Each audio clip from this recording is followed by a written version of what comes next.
again. And then in case you need, there is also the translation available with the Wordly app. Roberto, could we just see, possiamo vedere il QR code? Okay, here's the QR code for the translation, in case you need. And you might have seen outside, there are the Sisters of St. Paul with a bookstore, books to be bought. So books which are relevant also for our topic, so have a look at it, and in case you are interested, the sisters are surely very happy to sell you some books there. So our theme today is compliance, intercultural communication, my relationship with other cultures, my expectations and needs. So maybe remember yesterday's image of the bowl, what we had here with the water. So if I'm sitting in that bowl with white water or with red water or green water or blue water, it will color my perspective, my view on reality. So, and how do we integrate that in our understanding of safeguarding? How do we develop a policy, an strategy, an action plan also for cultural sensitive safeguarding? That is our question. So, and that needs communication, as we said. And today the goal on the horizon is somehow to develop some principles also which can guide us in this.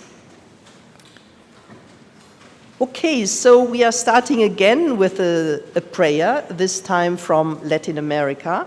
And I'm inviting Alessandra Campo to come forward and introduce us to the prayer. So, good morning, everybody. Welcome to the third day of this inspiring conference, and thank you for being here. I'm very proud today to invite my diploma students who just graduated in the diploma course in safeguarding that we offer to Spanish-speaking people. So I would invite them to join me here. We have representatives from Chile, Argentina, Nicaragua, El Salvador. They will represent Latin America in this moment of prayer. So thank you for this, dear students, and I leave you the floor.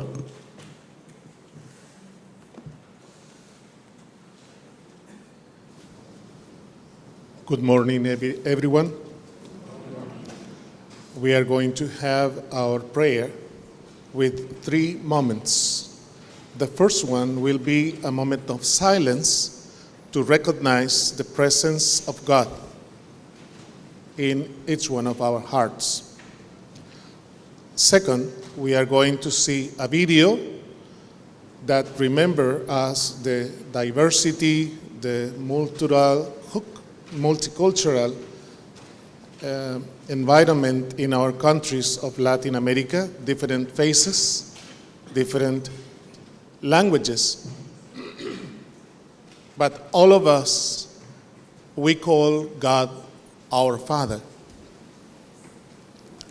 Please keep in mind also the people in your own countries. And finally, we are going to pray with our Father, but each one of us in our own mother languages, to bring together the diversity, but the unity that we have in our cultures.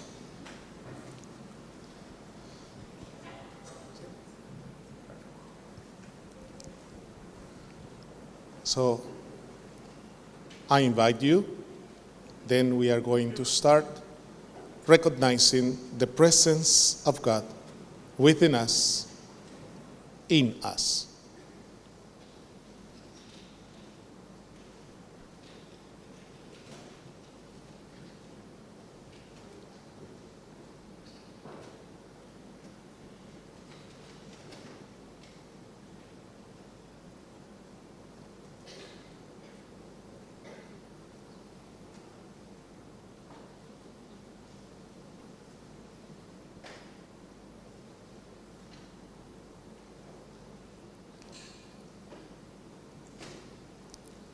and we see the video.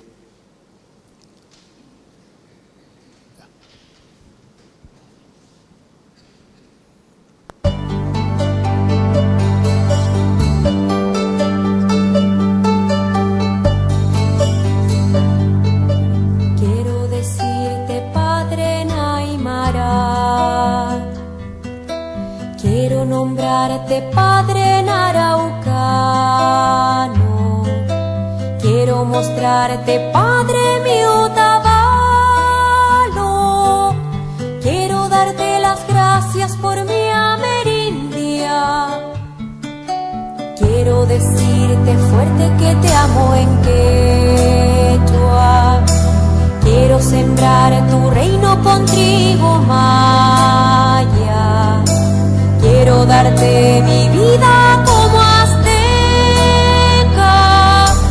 Quiero adornar tu frente con oro inca.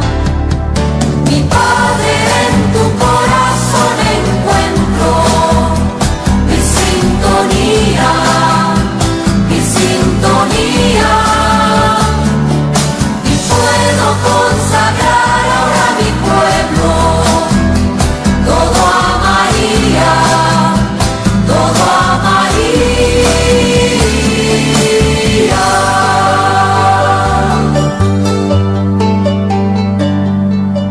Quiero decirte, Padre en guaraní, quiero nombrarte Padre con mi alma yuara.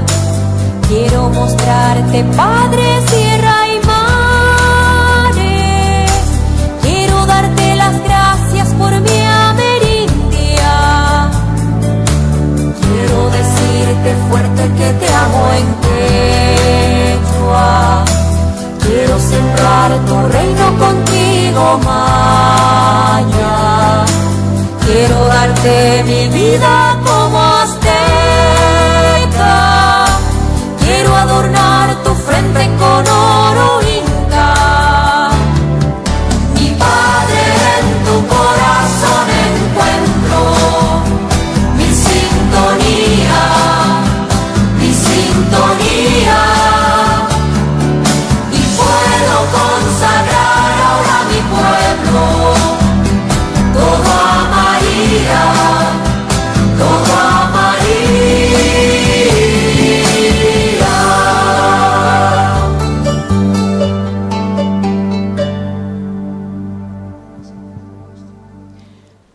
Vamos a tomar una frase que dice de la canción, dice, Padre, en ti encuentro mi sintonía.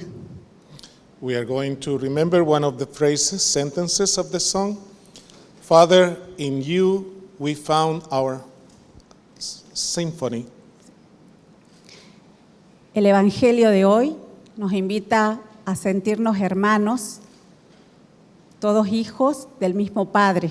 Today's gospel invites us to feel as brothers and sisters of sons and daughters of the same Father. Compartiendo como hijos en el Hijo la misma dignidad. We share, all of us, the same dignity in the Son of God. Los queremos invitar a que nos unamos desde nuestra propia lengua materna a poder rezar juntos la oración del Padre Nuestro. And we pray together our Father, each one of us in our own mother language.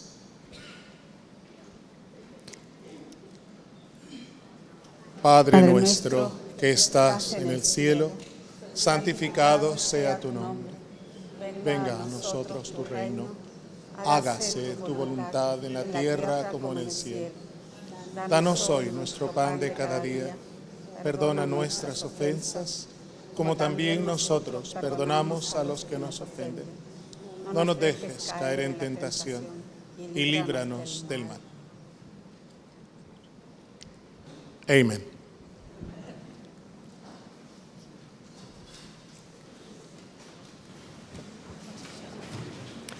Muchas gracias. Okay, thank you very much to our Latin American brother and sisters. Our next step is looking again into the working groups, the preparatory phase working groups, and I invite Tina Campbell and Sister Agnieszka Jarkowska to come forward, please.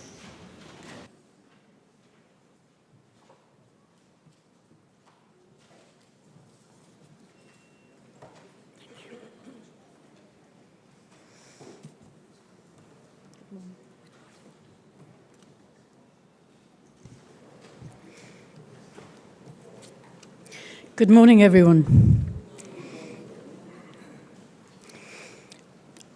I'm having a bit of an identity crisis now because I'm not sure if I'm Queen Elsa or the grandmother of the International Safeguarding Conference. But anyway, I would like to be a grandmother, by the way, but that's not likely. Okay, I just want to point out that by the time that our world, that bowl, reached the entrance, guess what had happened to the king?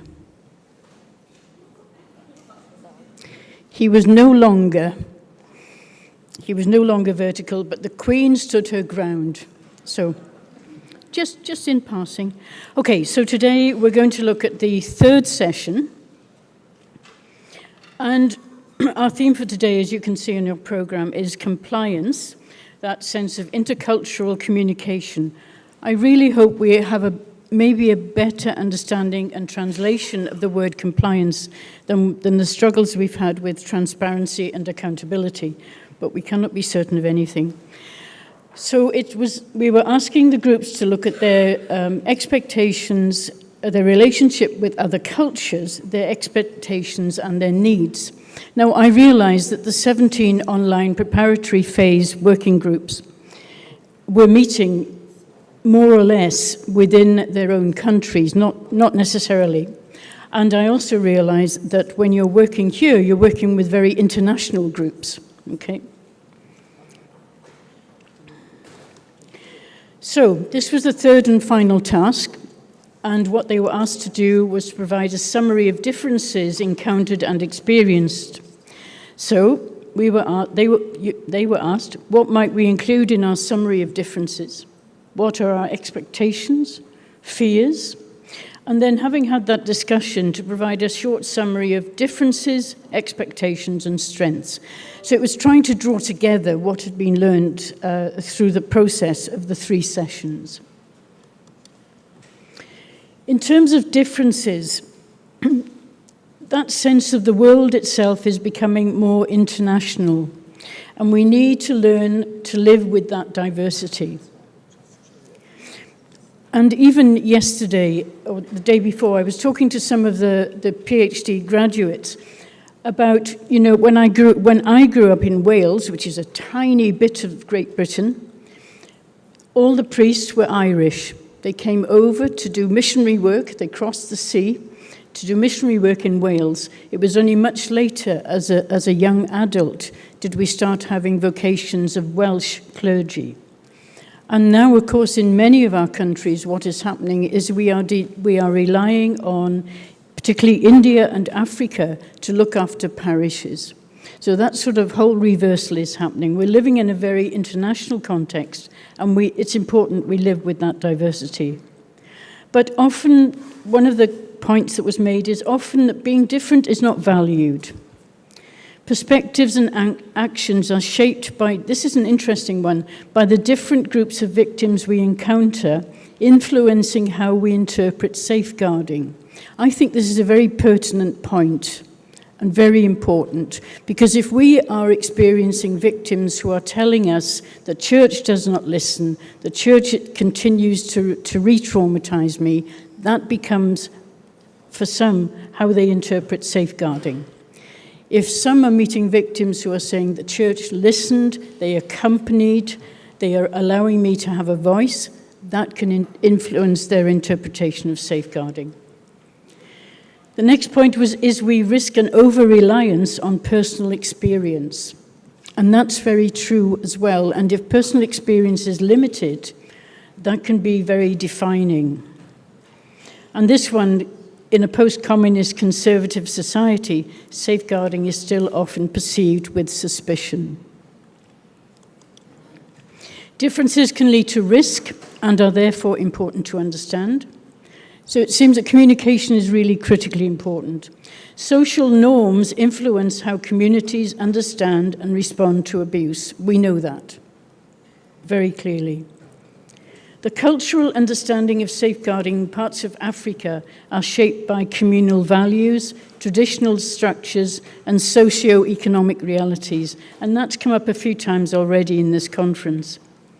Practices like discipline, initiation rites, and gender roles influence perceptions of harm. I have, and some of you know this, I have managed to get myself into very heated discussions in certain parts of Africa relating to physical punishment. And I've experienced that both in parishes and at conferences and with certain religious congregations. But I feel quite strongly about that physical punishment is an abuse. I know we could talk about this at length, and some of you might disagree with me. I'm very disturbed sometimes when I'm meeting sisters, religious, who are saying, we are told we have to beat children. And my challenge to them is, sister, what does it say in your safeguarding policy about physical abuse? Oh, it says physical punishment is a physical abuse. So if that's in your policy, how is that influencing your practice? Last year, in a certain part of Africa, occasionally I get shocked, not very often. I was shocked to hear about the flogging of novices, that physical beating of novices was acceptable in certain congregations. That really, that was a low point for me, I have to say. And indeed, later that day, I was talking to formators. One of the formators came and told me about the challenges she feels she has when her superior is saying, you have to flog a novice because they have not done something. So we have much work to do in this area. And there are different perceptions of children and childhood which shape how some think about safety and what safeguarding means in practice. And Peter picked up on that yesterday, I think, very well. There's diversity in culture, religious language, and traditions, which lead to different interpretations of safeguarding and child protection in regions. I think that's echoing the previous point. The distinctions between the culture of victims and that of survivors. I find that a very curious point. And I struggle myself to try and make a very clear division. Some people are very clear about how they perceive some who want to be known as victims and some who want to be known as survivors, as if they are two separate groups. And I don't think we have enough acknowledgement sometimes. For some people, they might remain in the sense of being a victim, but that does not mean they are not surviving. And then some survivors might at times feel very much victimized. But it's an interesting one. The need to move, and this is a really pertinent one, beyond reports, discussions, audits, and I know there are people in this room for whom that's a major part of their work, to carry out audits. We need to move towards concrete action. In Great Britain, but specifically England and Wales, every diocese, every religious congregation is being audited, and those audits are published online. And I work with a number of those congregations, but what's happening post-audit? What about all the many reports we've had internationally on safeguarding? Fears are often shaped by intergenerational trauma and mistrust of authorities. I think that's very interesting as well. And the attitudes towards authority, transparency, discipline, accountability. Themes we've already looked at. No effective implementation. And further, there is inequality amongst dioceses and institutions. We have a phrase in England which is postcode lottery, so it depends where you live in terms of what access you can get to services like health and social services and so on. It feels a bit like that. It depends what diocese you're in, which congregation you may have suffered within, in terms of what can be done. Expectations. Effective safeguarding should be something practical, accessible, and grounded in local realities. This is interesting, the changing political landscape will threaten existing safeguarding. I can't remember now, but I will try and recall which group presented that as an expectation.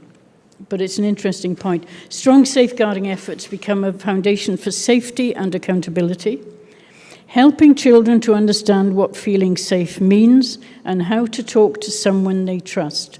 And that links in with what I suggested yesterday, which came from another group. We need to have materials which are informed by our young people and by our children. Greater political will, proper funding, and accessible shelters and support services are needed for more effective safeguarding. In Zimbabwe, laws prohibit child marriage and child abuse, yet cases are often underreported due to fear of retaliation and strong community pressure. And not only in relation to Zimbabwe, in relation to many other countries as well. The laws, civil law is very clear. It is very clear. And yet, it seems to be ignored in the sense of, yes, but our culture is to do this, okay? And in an increasing number of countries now, civil law demands the reporting of abuse, sometimes in a very tight time frame. For example, in Singapore, the education department would expect abuse happening in one of their schools to be reported within 24 hours. So civil law is making the demands, and I think we have to know about those, and we have to meet those expectations. And a strong theme, again, is one that I picked already this morning, the importance of including children and young people in conversations about safeguarding. Several years ago now, I reviewed safeguarding in a very famous Jesuit school in England, and I had focus groups of children. And you know, when you're talking to 9-year-olds, you don't talk about safeguarding, but you talk about what helps you to feel safe. Who do you go to when you're not feeling okay? And that's what they understand. And as long as they have people and they understand the concept, I think it's a good place to start in terms of conversation. Further expectations, and not unusual for us, safe spaces for survivors to talk. Reliance on policies rather than lived experience. So lived experience can be very helpful, but we need to have some policies to inform us. A shared terminology relating to safeguarding with a universally accepted glossary of terms, that's a real challenge. The Pontifical Commission for the Protection of Minors, as you know, produced the Universal Guidelines Framework last year or the year before. And within it, there is a glossary of terms. But that glossary needs desperately to be adapted to your own context as well. This is interesting. Seminaries to teach balanced views that will not allow for the demonizing of victims or the spiritualization of psychological ill health. That's a really critical point as well. And I've encountered, religious who have been told by their superiors, you have to put up with being physically abused because Jesus suffered. Okay? Unite your suffering with Jesus. That's important. Offer it up. Turn the other cheek. But also, so that the spiritualization of abuse is not healthy at all. But also talking about psychological ill health as if it's the work of the devil, and it's bad spirits, and it's the evil one, so it's out there, and the harm that has for people who are suffering from psychological ill health. That's a whole issue in itself. Safeguarding to become an integral part of education and professional training, and that it should not rely on internal support because protecting children is our responsibility, and more memorare initiatives, and that was something which the Pontifical Commission has been working on in terms of establishing those in various parts of the world. Strengths. Gathering together people who have been trained in safeguarding but were sent on different missions when they returned home. Now, I'm quickly scanning the room because I can spot one missionary of the Sacred Heart. I spotted two of them, okay. There are two of them here. I'm picking on the missionaries of the Sacred Heart men because I work very closely with them. That congregation alongside other congregations represented in this room, sent a number of their priests, brothers, sisters here to do the diploma or the licentiate. A number of them went back home or were sent on mission and took great responsibility for safeguarding. Some of them, however, were sent off to do something else. Well, that's lovely. You have a diploma in safeguarding. Now you can go and be a rector in a seminary, or you can go and do something else. And in the Missionaries of the Sacred Heart, within the last year, thank goodness, the Superior General Absalon decided to recall those who had gained the diploma. And I'm delighted. So we have Didier, who was recalled from the Congo, and he now looks after the safeguarding desk in Rome. And Bram was already previously recalled from Indonesia, who is on the general team. I think this is good practice. Okay, why are we not using people? And this point came from Poland as well. So people are starting to think, why are we not using the resources we have? Culture itself is recognized as a strength that fosters belonging and responsibility when approached with humility. Constructive dialogues, shared goals, and richness of diverse collaboration working towards a common purpose. And we need to remember, faith can offer strong protective factors, and religious organizations can and should play an important role in safeguarding. And we need to be going out beyond the limitations of perhaps a safeguarding commission within a diocese or within a religious congregation. More opportunities in higher education for safeguarding related courses at universities, and they are growing, slowly, but they are growing. And I cannot remember now which country offered the 4 Ps, but prevention, protection, prosecution, and partnership, awareness and action have significantly improved. Opportunities to learn from the perspectives of differing experiences and contexts, and I hope that's something we offer here at the conference. Valuing the opportunity to explore both common ground and difference in a respectful and thoughtful way. And I note now that Father Hans has left the room when I'm offering these 3 challenges from the groups in the 3rd stage in relation to the International Safeguarding Conference. So the first challenge was, safeguarding must lead to tangible, visible change, not remain a compliance or discussion exercise. The International Safeguarding Conference is viewed as a milestone rather than an end point, with expectations for post-conference feedback, learning, and practical implementation. So I'm sure the other members of the organizing committee are taking that in. Through the International Safeguarding Conference, we hope to learn practical and effective safeguarding practices from other participants, share our own experiences, and strengthen our commitment to protecting minors and vulnerable persons through concrete action. And the last one is indeed a challenge. The International Safeguarding Conference may not result in any change, and there will be no feedback. Okay, so I'm grateful for those groups who decided to offer that in their feedback. Okay, on that note of challenge, I'm delighted to introduce Sister Agnieszka. She is a native of Poland. She was one of the online, preparatory phase online groups. She was one of the facilitators. She has a master's in pedagogy.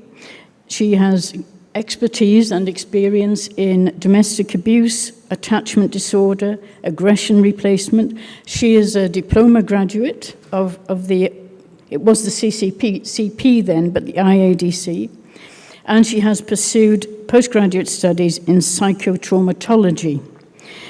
She's working obviously very much in the field of sexual abuse, but also spiritual abuse, abuse of power, and trust.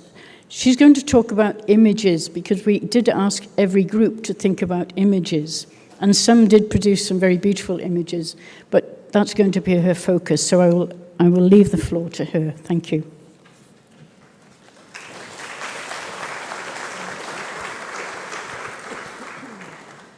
Good morning, everyone. And thank you for that opportunity to share with you our experience of our group. Can we have the PowerPoint presentation? No, it's not. It disappeared. The same one that was... Possiamo vedere la PowerPoint, per favore? Yeah, okay. Grazie. Thank you. So, Kintsugi is the name of our group from Poland. Actually, that name was created last year because we were the group of very creative and potential consecrated and lay women from Poland. And we decided to call ourselves Kintsugi because even if we are broken, we can be healed and we can be beautiful. And we were inspired by Edith Stein, and she was saying that a woman's soul lives more intensely. So yeah, we felt that very much last year, and this year our work was also very inspiring. So I will try to share only the third meeting we did together. So first one, differences. So yes, in our Eastern mentality, we still lack that sensitivity for a multiculturality. So we have the differences that people who are living in small villages, they still think of unity as unification, that we need to be all together the same, and then we can be in unity. But already in huge cities and the young generation, they experience plurality and diversity of languages, cultures, ethnicities. And that creates the unity, which is a harmony. So living in diversity, living in plurality, and to respect one another. So this is somehow a challenge for us, but we see that already young generation is in front of us. They already know how to do it, how to respect, how to not to judge, how to bring people together. Expectations. Yeah, you see the picture. So to create such a harmony, we need communication. And communication creates community. But as you see community, we are not equal. We are together, but we are different. And we need to respect one another. And we discovered in our group that community gives us strength. And plurality gives us strength. So although we are working in different part of Poland, we feel that we need to support one another. And we need that community. And communication is also capacity to use language. And because trauma destroys that capacity to tell the story, our responsibility is to help others to create their narrative about my trauma, about my story of my life. But what is very important, and we were talking about it, we can't interpret the life of others throughout our own. So this is our responsibility to ask questions. Do we talk about the same thing? How do you understand that? So community and harmony and communication allows us to understand others and to respect them. And finally, the third one, strength. So in Poland, already the safeguarding system exists some time already. But at the beginning, each of us was some kind of a lone rider. Yeah, so we were educated, but we were dealing alone with cases, with prevention, with intervention. And then we realized that we are many people, educated, and we can be together. So it has changed. We discovered we can be together. Now we have meetings and trainings for safeguarding specialists, and we have a protection system of minors in the church. So we have delegates, we have pastoral care for victims and prevention people, and we gather all together. And what you see, this is the picture of one of our friends. She made this handicraft as a symbol of our group and as a symbol of the system, safeguarding system, because we are different. We have different gifts, we have different tasks, we are lay and religious, we're priests and consecrated. But if we are all together, we can create such a beautiful handicraft. We can create a good system, and we need one another, because if we are a lone rider, we can't do anything. So we still have many challenges, but our strength is being together, and we are on our way. Thank you very much.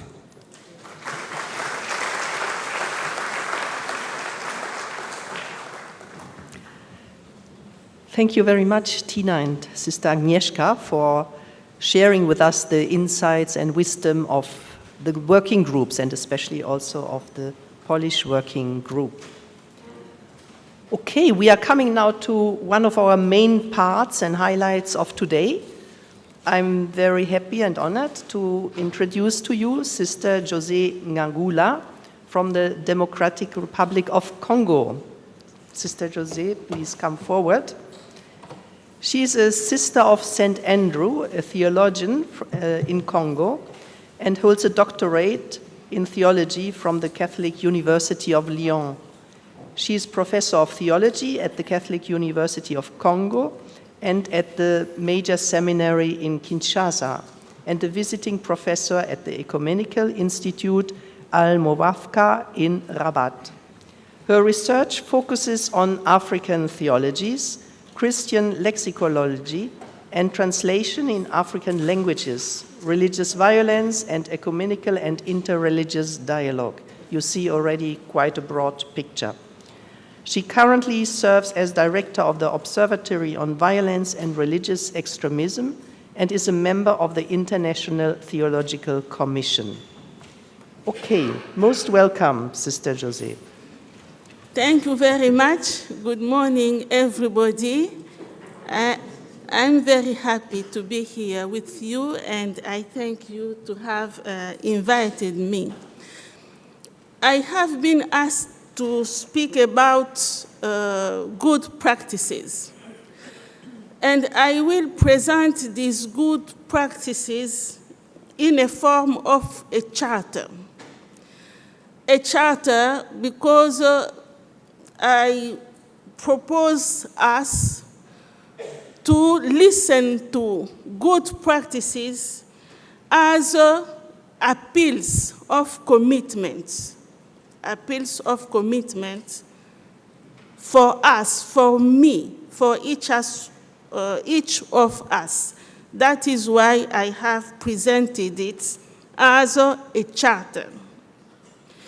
The perspective I'm talking from is the situations where experts on safeguarding are confronted to intercultural situations.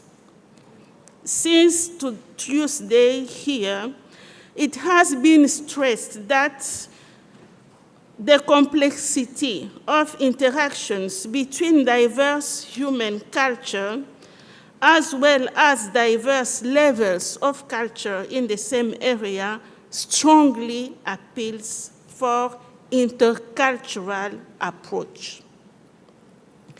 An intercultural approach to safeguarding involves adopting attitudes and mechanisms that make these practices relevant in diverse contexts. Relevant here means that they are truly understood, accepted, and effective. We have just heard 10 minutes ago a complaint that people are trained here, get diploma. When they go back to their dioceses and congregations, they are not used for safeguarding. They are used for something else. It means that it has not been understood, accepted, and effective. Experience has shown that what is supposed to be universal, standardized approaches are often ill-suited or counterproductive in certain cultural environments. That was, we have just heard 10 minutes ago, it is ill-suited. The goal of intercultural approach is to reduce the risk of cultural rejection and ensure that policies are centered on the human person within their specific sociocultural reality. The stake of the intercultural approach is therefore to minimize the risks of cultural rejection of some recommended safeguarding practices because they are considered foreign reality. Yesterday, two of the speakers have alerted us on the fact that it is not good to produce safeguarding policies in offices, in universities, and then bring them to people at grassroots, waiting them to simply implement these policies. It does not work at all. The challenge is to ensure that safeguarding policies are not disconnected from local realities, but are truly centered on the human persons within their current sociocultural conditions. So, from my experience of good practices, I have been involved in safeguarding practices for 20 years now. I didn't know that it was safeguarding. I have learned the word safeguarding only 3 years ago. So from my experience, I humbly propose 10 essential markers functioning as moral and operational pillars that can help to meet this challenge. I present them in a form of a charter where the commitment is personal. I mean, we don't seek to good practices from outside.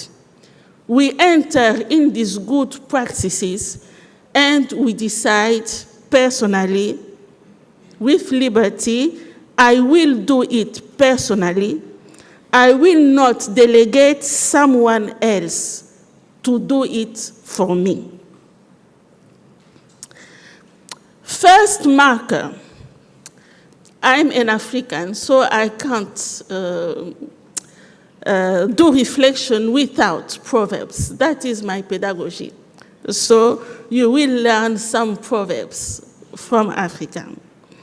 First marker, I will cultivate cultural humility. A proverb can help us understand what it is about. African proverb says, if you speak to some people and they don't listen, stop, be silent, listen to them, and you might know why they are not listening to you. In safeguarding practices, we have noticed it since Tuesday. There is a problem, misunderstanding. People continue to do what is the contrary of safeguarding, while they have in their dioceses, in their congregation, a text of safeguarding policy. It means that they haven't listened to safeguarding policy. So what to do? I will cultivate cultural humility. I will stop, listen to them, and it may help me to know why they are not listening to safeguarding perspective. Concretely, good practices that have worked, what I have seen, when people renounce, not them, but me, you, we will renounce. I will renounce. The idea that my own perspective is universal and the only correct one, or that I am an expert in all places and all situations. It's not true. We are not experts in all places and in all situations. We need humility to recognize it. In this humble situation, I will adopt a posture, I will adopt a posture of listening and learning. When I listen and learn, it will help me value the protective wisdom of other culture. We must have this principle. In all cultures, because people are human beings, because people have hearts, all cultures have developed practices of safeguarding because there is love in human hearts. So when I go somewhere, I have to listen, to try and learn. In this place, in this culture, in this country, in this village, in this city, what are their practices of safeguarding before I came to speak them about what I know about safeguarding. Posture of listening and learning. In this humility, I will avoid judging local behavior before understand their meaning. We can be shocked. For example, corporal punishment. It's shocking. I am shocked, but because condemning it, I will try to understand, to listen. Why do they have chosen corporal punishment and not everything else? What have happened in the history of these people, this culture, this place, this city, that have led them to such an option? I will listen and try to understand why. After listening, I can condemn, but I will not condemn before listening. That was the first marker. Second marker, good practices that have worked very well in many places. I will value local strength as treasures. A proverb can help us understand what it is about. African proverb says, lift your load to your knee, and people will help you put it in your head. In many places in Africa, people are used to bear the load on the head. When it is heavy, it is not heavy. The person just take it and put on the head. But when it is heavy, people cannot. So many have decided to do it in 2 steps.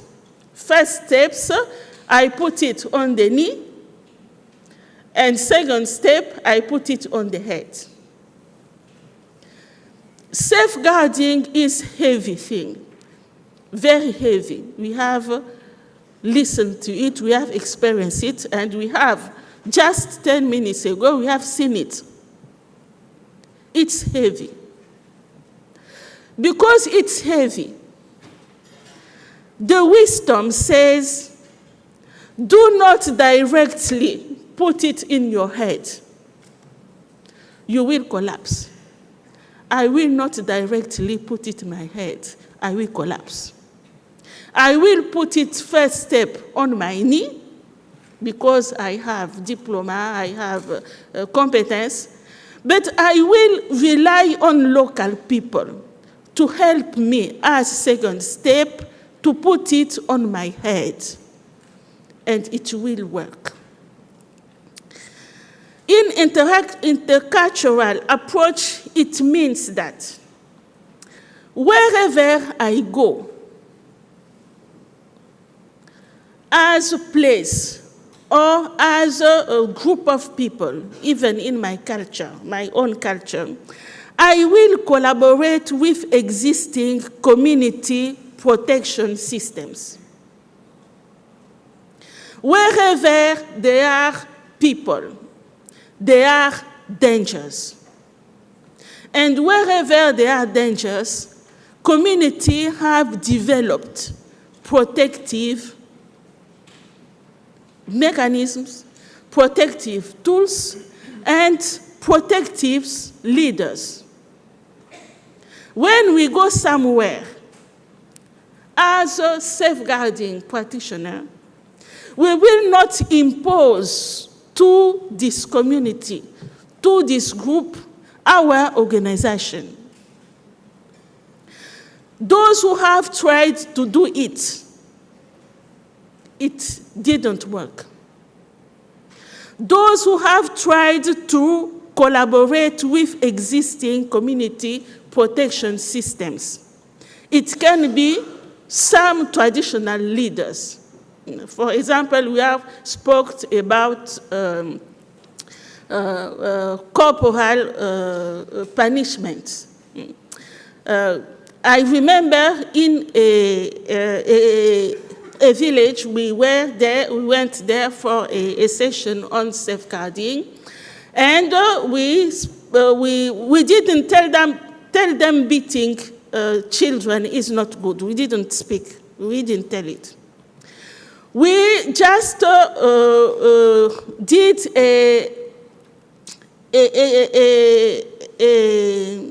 we talked them about a story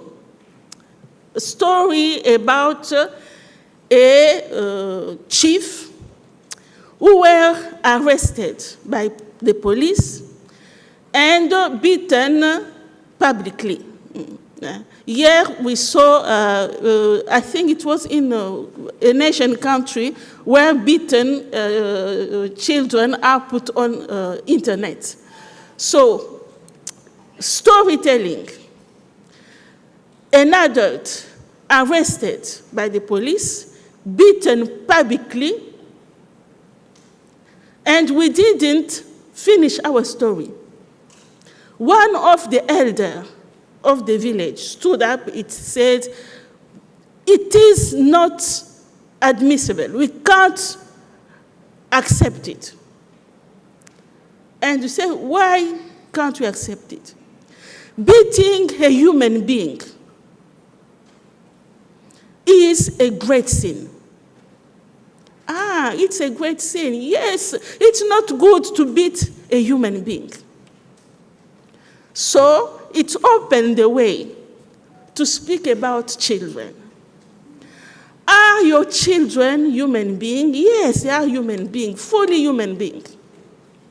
So can we beat any human being? It's not good to beat any human being.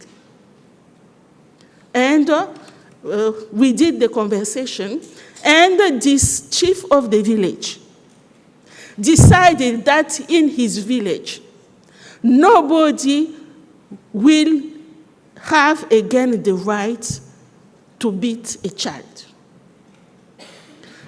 If we came with a paper, safeguarding policy, and speak them, a safeguarding policy says that it's not good to beat the children, after we will have gone, they will beat the children. But we use people on power. People who are the power in the society that can be understood. So we protecting, community protecting system, traditional leaders, religious leaders, etc., instead of creating parallel circuits that could be perceived as external interference, and so it will be rejected. Third marker, I will adopt the local language. A proverb can help us understand what it is about. A proverb says, words are like a spider's web. For the skillful person, they are a shelter. For the clumsy, they are a trap. In safeguarding intercultural approach, coming in a city, in a village, in a group of persons, and begin to speak about safeguarding with vocabulary they hear for the first time, it doesn't work. I remember in a parish, I was a session on safeguarding with young youth of the parish.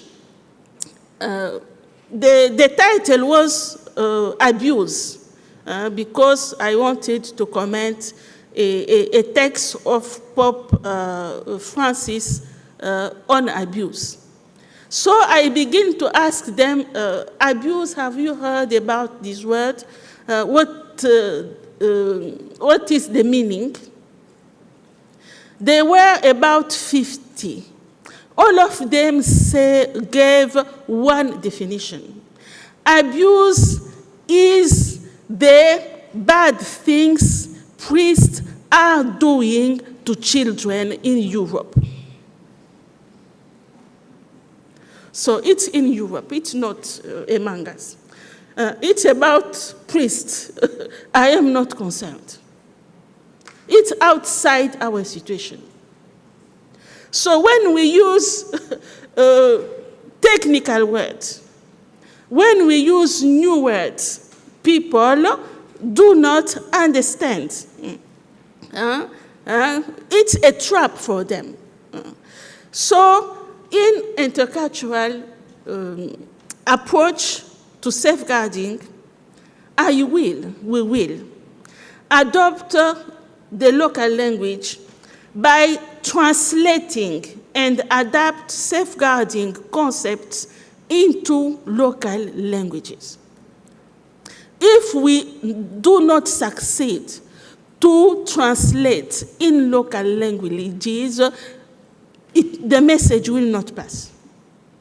In translating, I will give preference to accessible forms of expressions that resonate within the local communities. I can use image, I can use skits, I can use song, I can use proverbs, etc.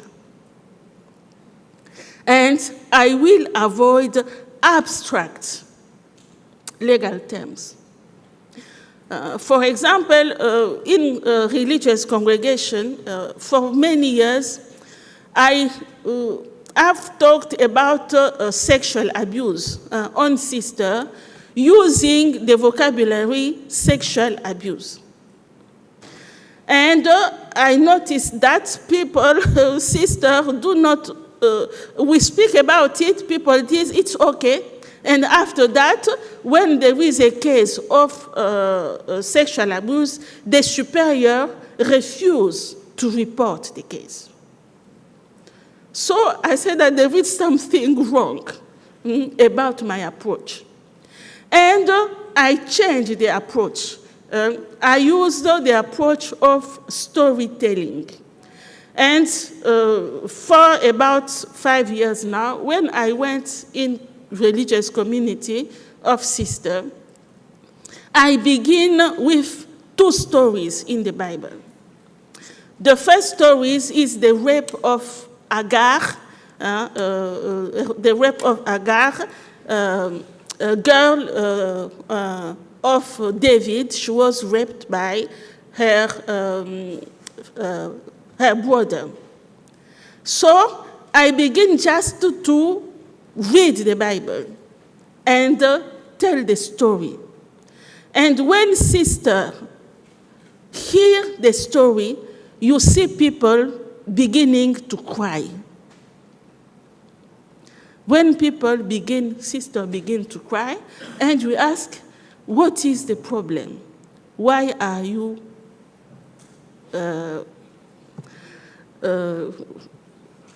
crying? And the answer is, it's injustice. And the second story is the raped and rape of a son of a girl of Jacob, Dinah, in the book of the Judges. So they gave me the word, unjust behavior. And now, wherever I go in communities, I don't use safeguarding vocabulary. I use vocabulary of injustice. Unjust behavior that are imposed to sister out of bad heart. And they speak about situations of abuse of power, abuse or spiritual abuse, sexual abuse, etc.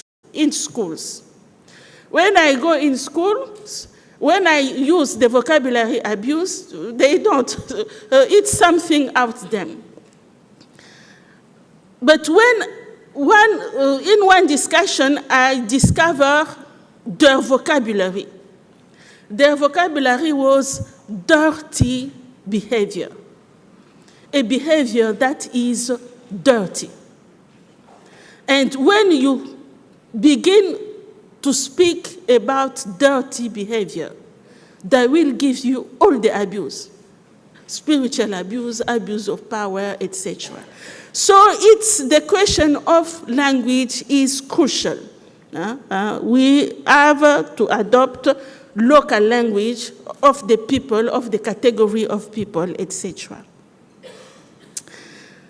The fourth marker, I will take sociocultural difficulty seriously. A proverb can help us understand it.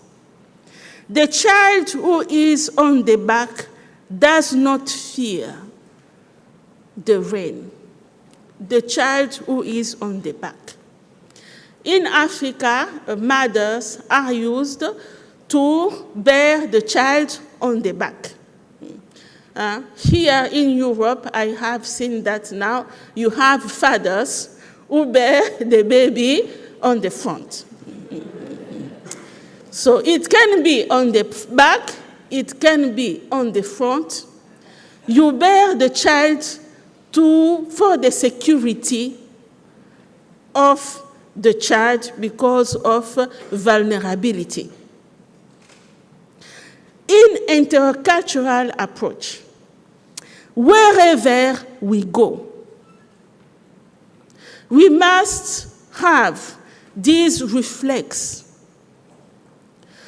to look for the most vulnerable category in this place, in this context. And we have seen yesterday that one of the most vulnerable situations is the question of silence. People cannot speak. Victims cannot report. Or if they try to speak, they are not understood or they are rejected. So in intercultural safeguarding approach, let's look for these categories and bear them. You can choose to bear them on the back, as in Africa. You can bear them in the front, as here in Europe. But we have to address the imposition of silence or the inability of actual victims or potential victims to express themselves in a suitable way in their sociocultural context. That is why, to ensure that no cultural obstacle stifles their voice, I will invest in finding adapted cultural means so that everyone can express themselves, even without writing. The question of reporting is crucial. Many victims cannot report. So it's the task I have to do is to discover these categories, to discover difficulties, and to invest myself to help them, to carry them on my back or on the front, and reporting in schools, here we learn that reporting, people have to speak and you write and you bring it to the bishops or someone. But some people, they cannot write, they cannot speak. So I will address the question of imposition of silence or inability to express. Fifth marker, I will collaborate with cultural interpreters. A proverb can help us understand what it is about. Wisdom is like a baobab tree. Yes. Fifth marker, wisdom is like a baobab tree. No one can encompass it alone. A baobab tree is very big, so you cannot. You need to collaborate with other people. In intercultural approach for safeguarding, collaboration is crucial. Experience have showed that where there is collaboration with cultural interpreters, the topic and the challenges of safeguarding are best understood. So I will be convinced that these cultural interpreters are the bridges that will help contextualize the risk specific to each environment in terms of culturally encouraged violence. We have heard it on Tuesday and yesterday. There exists culturally encouraged violence everywhere, even here in Europe. So, what do the cultural interpreters? They know the culture. They know how people are reasonings. They know the barriers that people have put in their minds to refuse to accept, to change their cultural behavior. So they are inside the culture. They know the culture. And they can help me as a safeguarding practitioner to dialogue with this culture, with this culturally encouraged violence. From outside, I cannot encompass this problem alone. I must, wherever I go, look for cultural interpreters that can help me dialogue with this culture. I will collaborate with them so that they will mediate to explain the scope of what is proposed in other culture, and also mediate to help local culture to rediscover protective values that are sometimes forgotten. I give an example of an experience I have done with cultural interpreters. Wherever you go about corporal punishment for children, they will tell you it's our culture. And even it's in the Bible. Somewhere in the Bible, in the book of Ecclesiastic, it is said that a good father beats his sons. So they say it's our culture, it's our religion. We are Christian. And in the New Testament, in the temple, Jesus himself, etc. So it's our African culture, it's our Christian culture. So how to do? So I was very discouraged, and I met a poet. He was a poet in the province I was. He said, "Sister, what they said is not true. Because there are many proverbs in our ethnic that says that you cannot beat a child because you are teaching him how to beat you later." So he helped me. He brought 5 proverbs against corporal punishment of his ethnic, in his culture. And we organized a meeting with directors of the schools, and we discussed about these proverbs. And they discovered that their own culture asked them not to beat children. So it's a work of cultural interpreter. So it's very important wherever we go to try and discover these people and collaborate with them, because people say it's my culture. I am sure that I know deeply my culture. So these cultural interpreters can help people to discover in their own culture values, safeguarding values. Sixth marker is I will identify local sociocultural power dynamics. A Proverbs tell us that only a fool measures water with a basket. You take a basket to measure water, it will not work.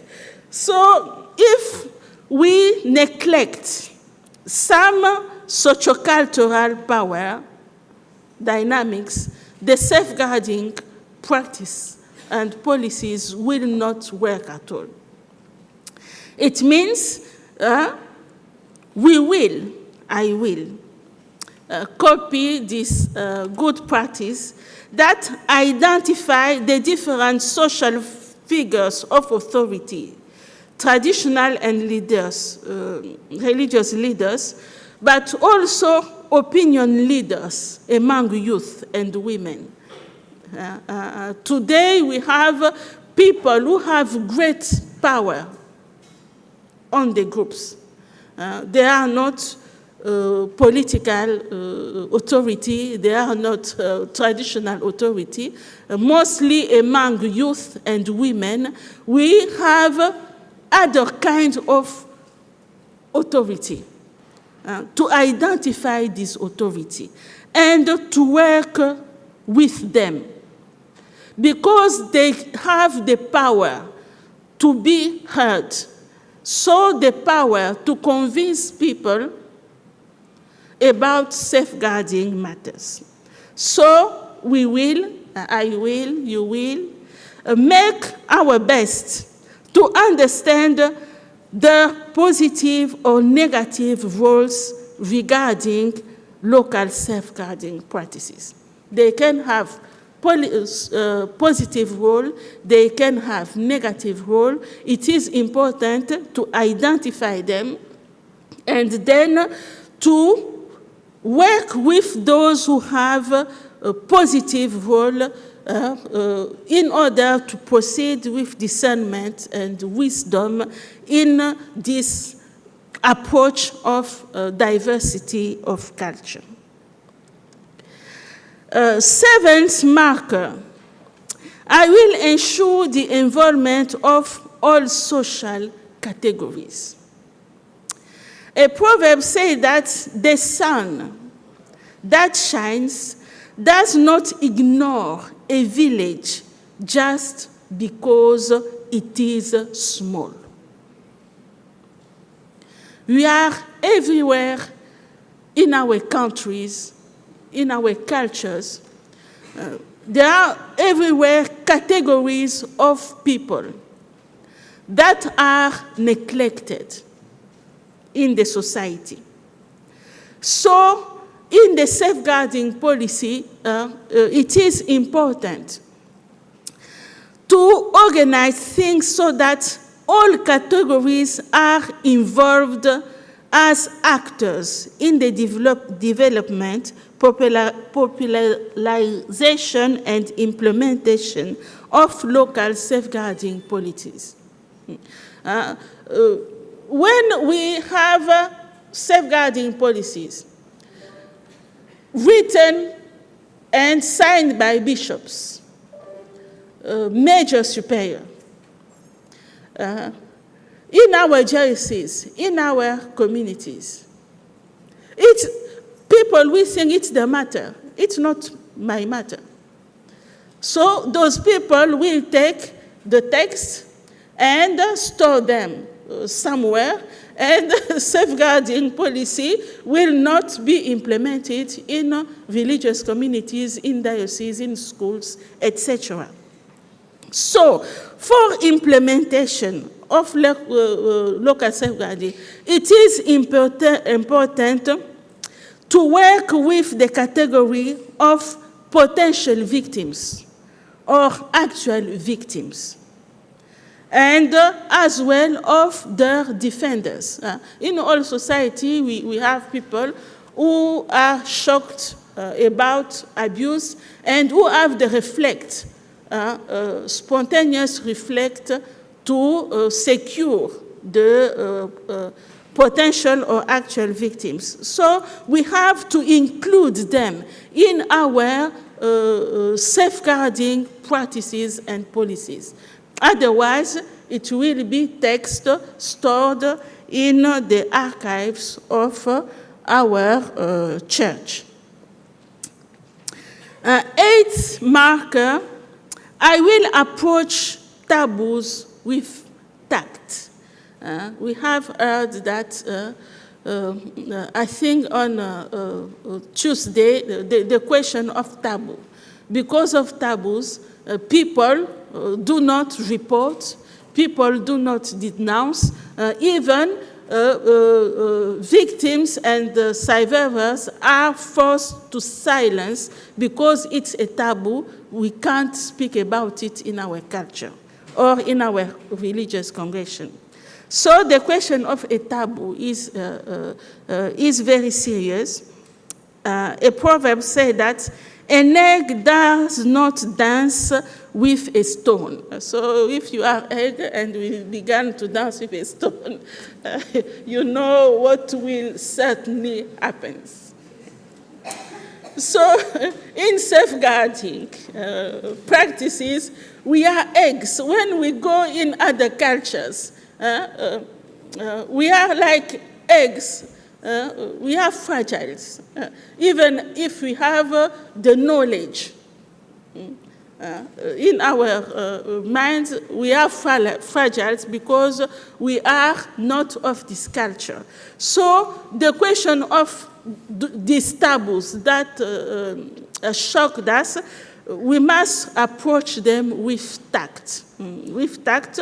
With tact is meant, I respect, I will not begin to condemn people. So it's your organization. I constate, I see it, I respect it, but respect does not mean I fully agree. I see it, it's your organization, I respect it, but I will work on it. And to work on it, I will collaborate with local population to find culturally appropriate and indirect language to raise awareness about safeguarding without causing rejection. I see shocking organization, and I say to people that it's not good. It's against safeguarding attitude. People will reject me. And it's happening. It's Western culture, it's not our culture. People reject. But proceeding with tact. So I see, yes, it's your culture, but we can dialogue, we can speak together, and using local people to do this dialogue. So to slowly bring awareness about safeguarding issues. Not we are X, so do not dance with stone. Go slowly with tact. 9 marker, I will secure reporting to make it as a safe haven. A proverb helps us to understand what it is about. The leg is smart. It puts the bone in front and the flesh behind. That is the wisdom of the leg. You don't put the bone in front, because if you do an accident, you see what it is. So you will protect the bone. In safeguarding practices, good practices that have given good results are those who people have used creativity to develop reporting mechanisms adapted to local reality. Reporting, when we use only reporting, people come and say what has happened. You write, or you say, maybe you give a phone number, speak to the phone number. What happens to you? It doesn't work everywhere. So we need creativity. Creativity to develop the reporting mechanism, to create safe space where trust can grow and where speaking out does not put anyone in danger, especially for women and children. I have a case that happens in civil society. It was on television, so I saw. I followed the case. It was a father with 3 children between 8 to 11, 3 girls. The father used to rape his own girls. So the girls are used to watch TV. And when we watch TV, we have in DRC a law against sexual violence. So there is a vulgarization of this law in local language on the official television of the state.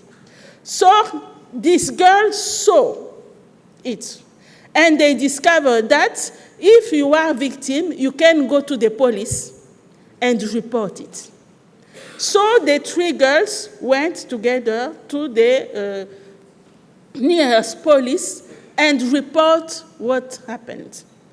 And the law says that if you are a police, you have a reporting, the first thing is to secure the victims. So the police station says to the girls, you will not go back home because every night the father does it. We will find a family where you will sleep tonight, and we will find your father and ask what's happening. So the girls didn't come back home. The police in the afternoon went to this home, spoke with the fathers, and the father says, yes, it's my right. They are my children. They are my blood. What is your problem? So they saw that the father, something went wrong in the head, so they put the father temporarily in a temporary jail before the judgment. The mother of the girls, tomorrow morning. So the girls slept in a welcoming family. The father slept at the police station. Tomorrow morning, the mother and the aunt came to the police station, trying, as African women can dramatize situation, saying that, where are our children? So the police brought the children, and they began to speak out to the children, to the three girls. You are killers. You want to kill your father. Your father give us money to eat. Your father give us money to pay the house. Your father. And they tell to the police, in our culture, you cannot, as a man, take our children in another house without permission of the father and the mother. Me, the mother of the girls, I refuse to give you the permission to protect these girls. So you see the situation. The girls spoke out. Now they are in danger because of the reaction of the mother and the aunt that requested that they must go back home, and the father can continue to do it because it's his right, he's the father. So the question of danger, people repair that is in danger, it's very important. So the last marker is I will not trivialize material constraints of basic necessity. A proverb says, you don't throw a stone at the place where you have placed a gourd of oil. Don't trivialize dangers. Don't trivialize difficulties. In safeguarding practices, there are many material constraints of basic necessity. For example, financial precariousness of victims. In some places, there are not even regional phone coverage. And you say that if there is a case, you can phone and report it. But there is no phone coverage in this place. Cultural requirements for parental or marital permissions. That's the example I have given of these triggers. They need mother permission, and mother refuses. So we have many material constraints that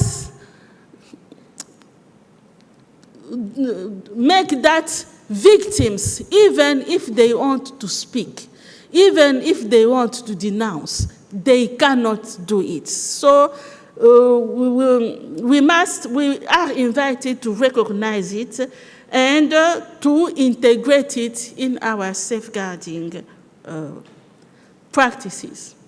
Conclusion.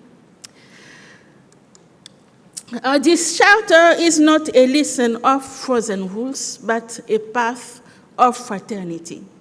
It invites us to walk with others within their realities, to build together a culture of safeguarding rooted in diversity and human dignity. Applying these 10 principles helps reduce cultural misunderstandings surrounding Western developed safeguarding concepts and fosters the emergence of an effective protection culture rooted in the diversity of socio-cultural environment. Thank you for your kind attention.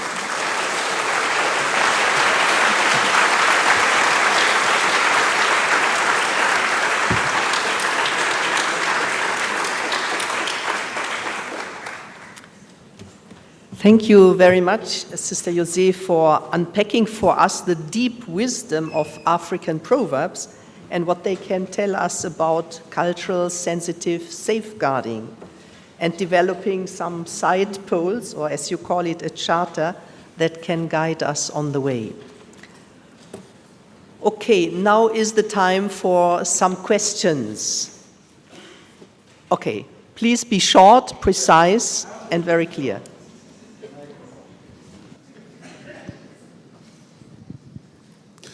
Dear brothers and sisters, first of all, I would like to tremendously thank Sister José because she was one of my lecturers in 1999. She taught to me, and I'm very proud to see her again today.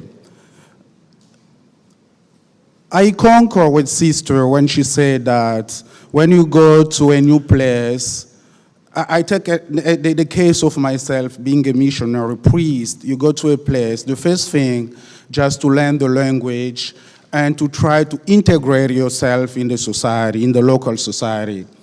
I used to be a missionary in Ethiopia for 11 years. And the first day, I met with the Assembly of the People because I was the director of CRS, Catholic Relief Services. I was talking to the people, and immediately they start responding to me with tick, saying, and then I got frustrated. I said, in my culture, this is a sign of a rejection of not to be polite to the person. But I searched after the meeting, the interpreters, as Sister said, and explained to me, they say, in Ethiopia culture, when you talk to some people and the answer is, it means you are most welcome. Your words are welcomes are very nice. And this I can find myself in a presentation. Now my question is, Sister, I would like to take the reality of the communities, religious communities. And this I'm telling you, it's a proof I have daughters. It's a well-lived experience where the formator used to be, with all due respect to him, an homosexual. And the students, among the students, he was dealing with one of the students. And somehow, we consider this like an abuse because other students were not favored. He was only favoring one student, giving money, promotion, go for further study in the special place. But you realize that other students, if they report, this is going to affect their future. They are going to be sent away. And this is what happened. They sent them away to report it against what was happening in the community. Now, when we try to say safeguarding, okay, but try to go down in this practical experience. How can we face such a reality nowadays in our communities when you see that you don't have power and you depend on the superior, and the superior is doing that. If you report, you are going to be sent away. Thank you.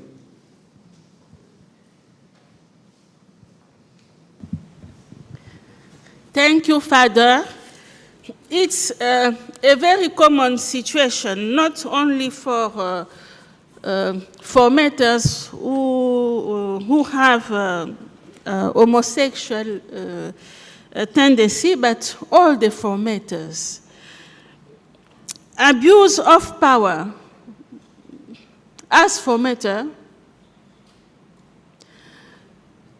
generate other abuse. Here we have abuse of sexual abuse, because if he gives money, promotions, etc., it's a kind of manipulation to gain the sexual favor of the formatter. So it's not a free relationship, it's a manipulated relationship based on, grounded in abuse of power. It's a common situation in masculine and feminine congregations all over the world. What is lacking is places for reporting, safe reporting. Because if people, victims or those who have seen reports in unsafe places, they are sent away. So we have to create places of safe reporting inside the church. In DRC, for example, we are, in Kinshasa, we are a group of theologians and canonists, and we have decided to open a house. It's called Centre Tamar, where religious female can come and report safely. Report safely, it means that you report, you will not be judges, and we will protect you not to be sent away because you have reported. So we need all over the world safe reporting places for religious life. Thank you very much, Sister Yuzi. There is one, two, three. Okay. See the lady with the black T-shirt first. Where is the mic? Here, the lady with the black. No, first was this lady.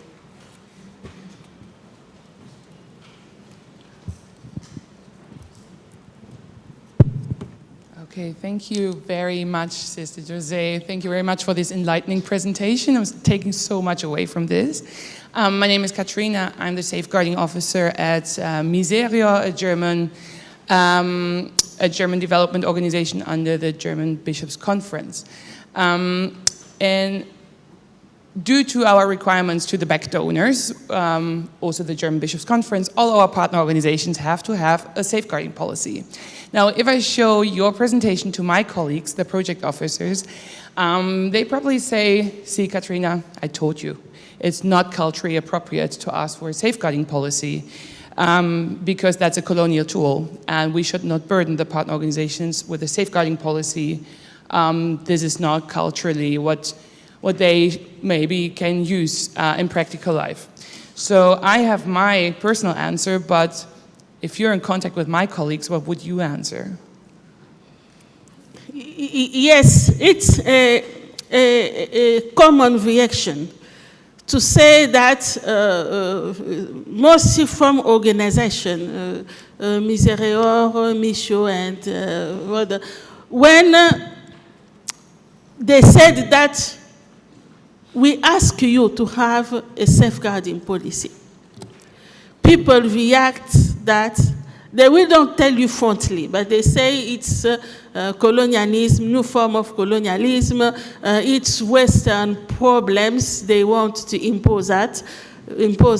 We don't have these situations on our country or in our congregations. So that's why I stress the question of language and vocabulary. I think in which continent, even in which country, we have this duty, it's a challenge to find our words than European words. Because situations of abuse are universal. Because the human heart is the same everywhere. It can be good, it can be evil. So, abuse situations are universal. So, Europe has developed a vocabulary, has developed a group of concepts to describe what has happened in the history of Europe. I think other continents, we have the same duty to look at the abuses, forms of abuses in our context, and find vocabulary, concepts, and images. For example, before I used to, when I organized formations, trainings for sisters or for priests, I used to use the word abuse. For two years now, I don't use this word. When you begin with this word, they say it's a Western problem. So, for example, as I said to you, when I go in school, I speak about dirty behaviors. When I were in the congregation, I speak about suffering situation. So it's a challenge to create. We have to create concepts, vocabulary that make what we ask for people acceptable. It's a challenge. Okay, thank you. We go in the order the hands came up. No, first was here our Latin American friend, then here, and then third here. We go first here. We go according to the way I saw the hands.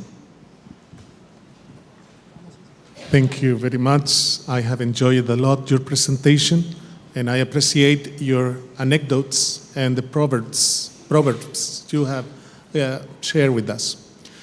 I'm Cesar from El Salvador, and I am curious because when you spoke about a charter, I remember that there is an African charter for the rights and welfare of the child that was approved in 1990. And also we have the Convention of the Rights of the Child, which was approved many, many years ago. But we haven't heard a lot about human rights in this conference, maybe once or twice.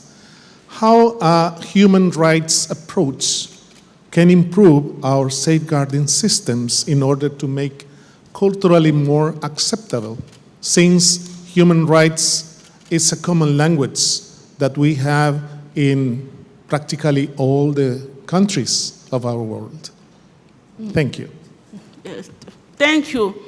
The human rights approach is very important and basic, but it again depends how we present it.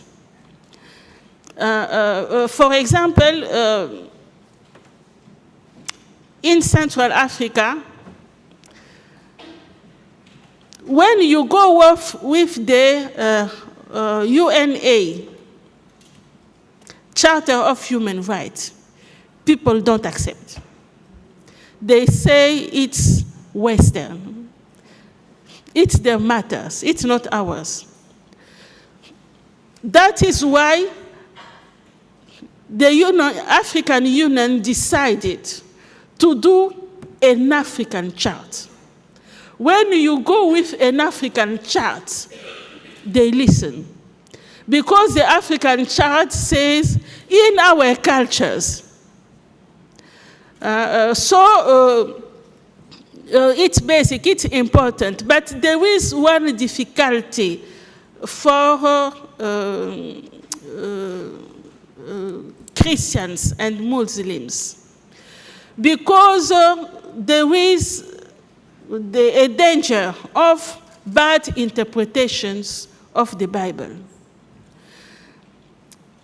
In many places, people who are Christians have been told that to be a Christian is to abandon your culture.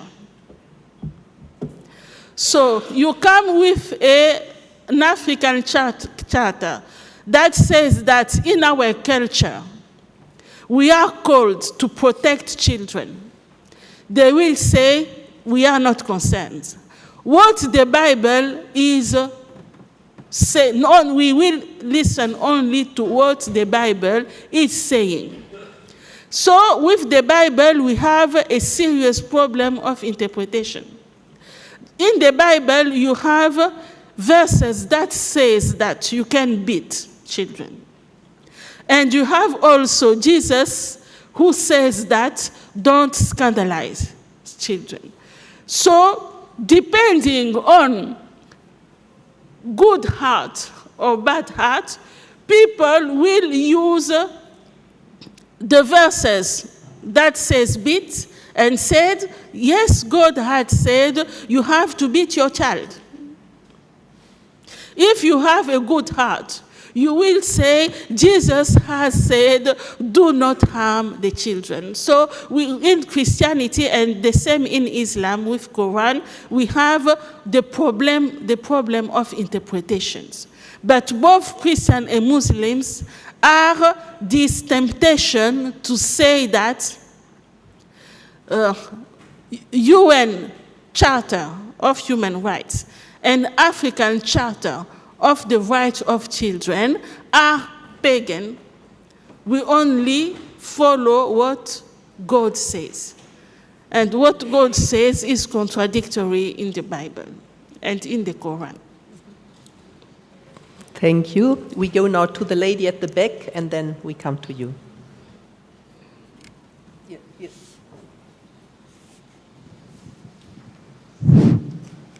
Thank you, sister.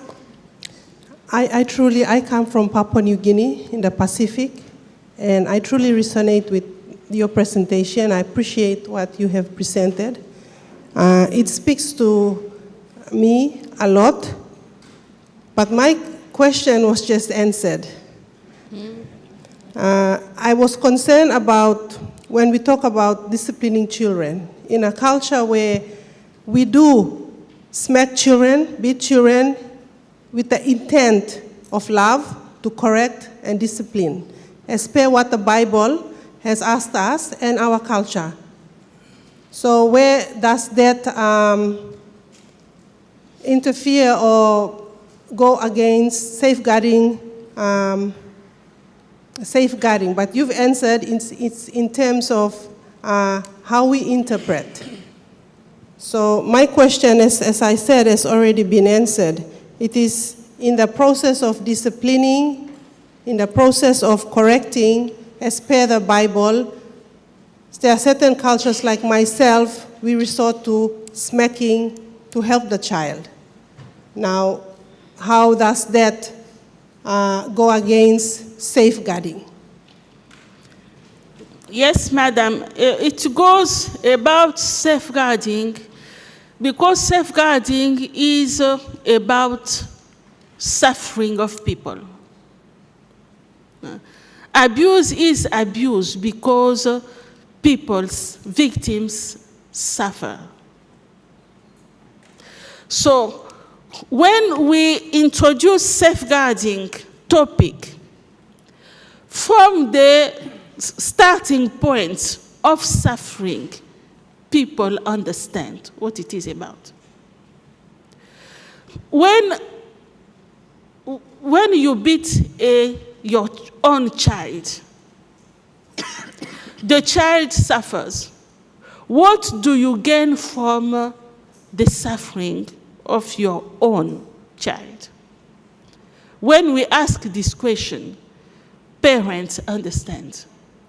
And they begin to ask the question, so what to do for discipline. And then we say to them, you can have alternative punishments that do not make your children be suffering with humiliation. Because it's your own child. What do you gain from his or her humiliation and suffering? And when we speak, when you take the starting point, you saw that the parents and the schools will begin to imagine alternative punishments other than beating and humiliating the children. Because they will speak out of love and not out of anger. Okay, thank you. Here are two voices, first here and second, then here the lot. And then third there at the back. Sister, really, I enjoyed your presentation. I don't have any question for you, but you touched me. And I'm asking if my presentation this evening is necessary. But however, we can learn also something new. Sister, before you, Tina said Tina's and then her expectations. She talked about safeguarding should be taught in many seminaries. And I can say, Tina, if you are here, let you know that it's going on. I'm one of the lecturers of safeguarding in many major seminaries now. So it's going on. So your expectations are being satisfied. And many seminaries are requesting safeguarding nowadays in Africa, in West Africa. Coming to you, sister.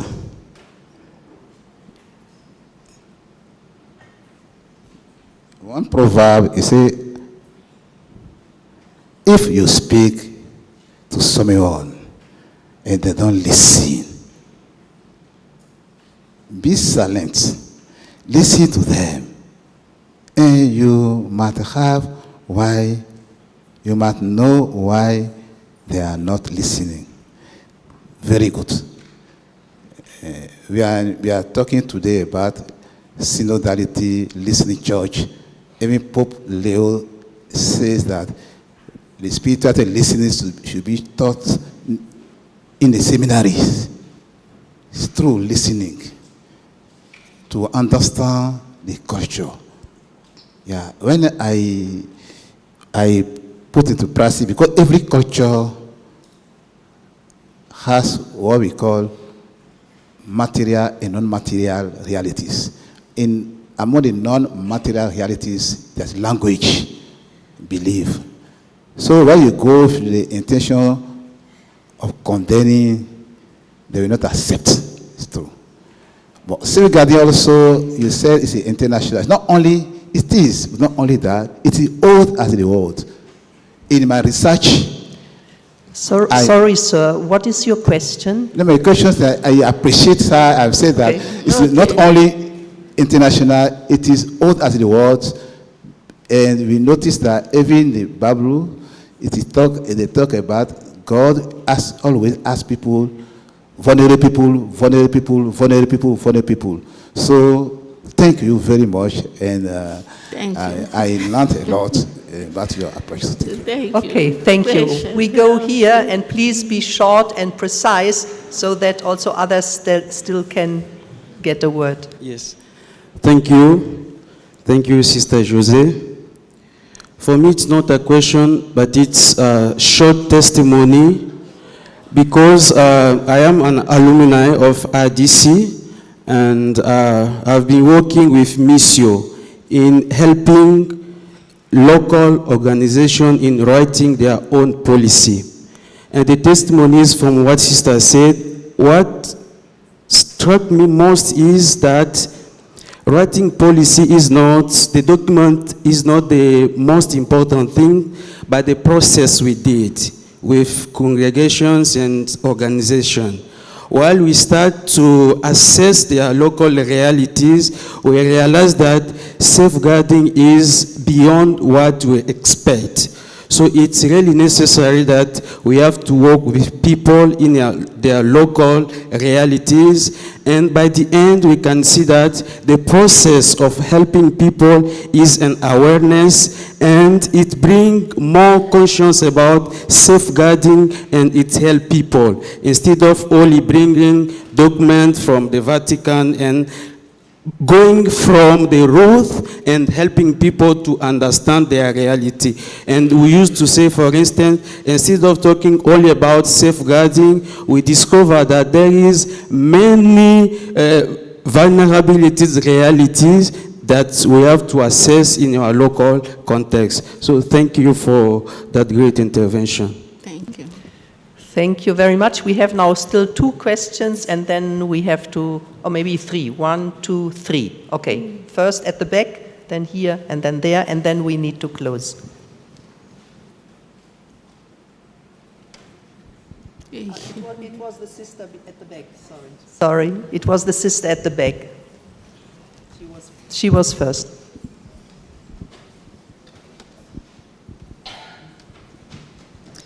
Thank you, sister, for your presentation. You emphasized on the culture and the language so that people are able to understand. My question lies on, for example, religious congregations which are intercultural, coming from international intercultural from different countries and different backgrounds. Which approach would you use to help them come to a common understanding? Because we come with our different backgrounds, we have different understanding. So how would you approach this aspect? Thank you. Yes, sister. There is 2 levels. The first level is each sister on her own. As human being, as Christian, human being in relation with others, it is important to help during the formation and in our Christian spirituality to develop a sensitivity to the suffering of our neighbor. Because abuse is about suffering, making another person suffering from my behavior, my deeds. So as person, it's important in religious life, in every culture, to develop this sensitivity of being attentive to not be the cause of the suffering of other people. Now, as community, the community are always in a place. So as community, we will together from our heart, sensitive to suffering of people. As a community, we will have a safeguarding approach to say as community where we live. Where we have our schools and other apostolate activity, what are the kind of behavior that make people, that provoke suffering for other people? We, sister, that's what is called abuser. To be abuser is to make, if you came with the vocabulary abuser, people would say it's not my culture. So let's use the vocabulary of love and suffering. And we will discover that where we are, inside our community, in our apostolate, there are many risks of abuse. And as community, we can take a decision to protect people who are most exposed to this abuse. I have talked about vulnerability, I have talked about safeguarding policy, without using the word. But as community, we must have this common approach as community. Okay, we had 2 hands here, and then last one, and then we need to close. Okay. Thank you again, Sister Jose.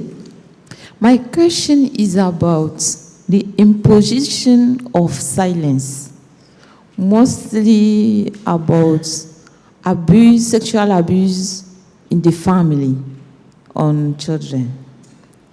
So I really understand the impact of the culture, and I'm also asking myself, where is the place of addressing the case legally?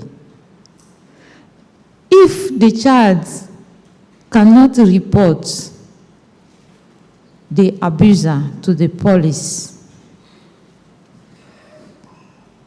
we stay with awareness, accompaniment. I don't know if another child will be able to report. So it is something is not clear in my mind at this place about legally addressing the situation of sexual abuse in the family. Thank you. And I also want from you to share a little bit your experience about how you are handling or how you handle this case about the father and the daughter. Thank you. Thank you, sister.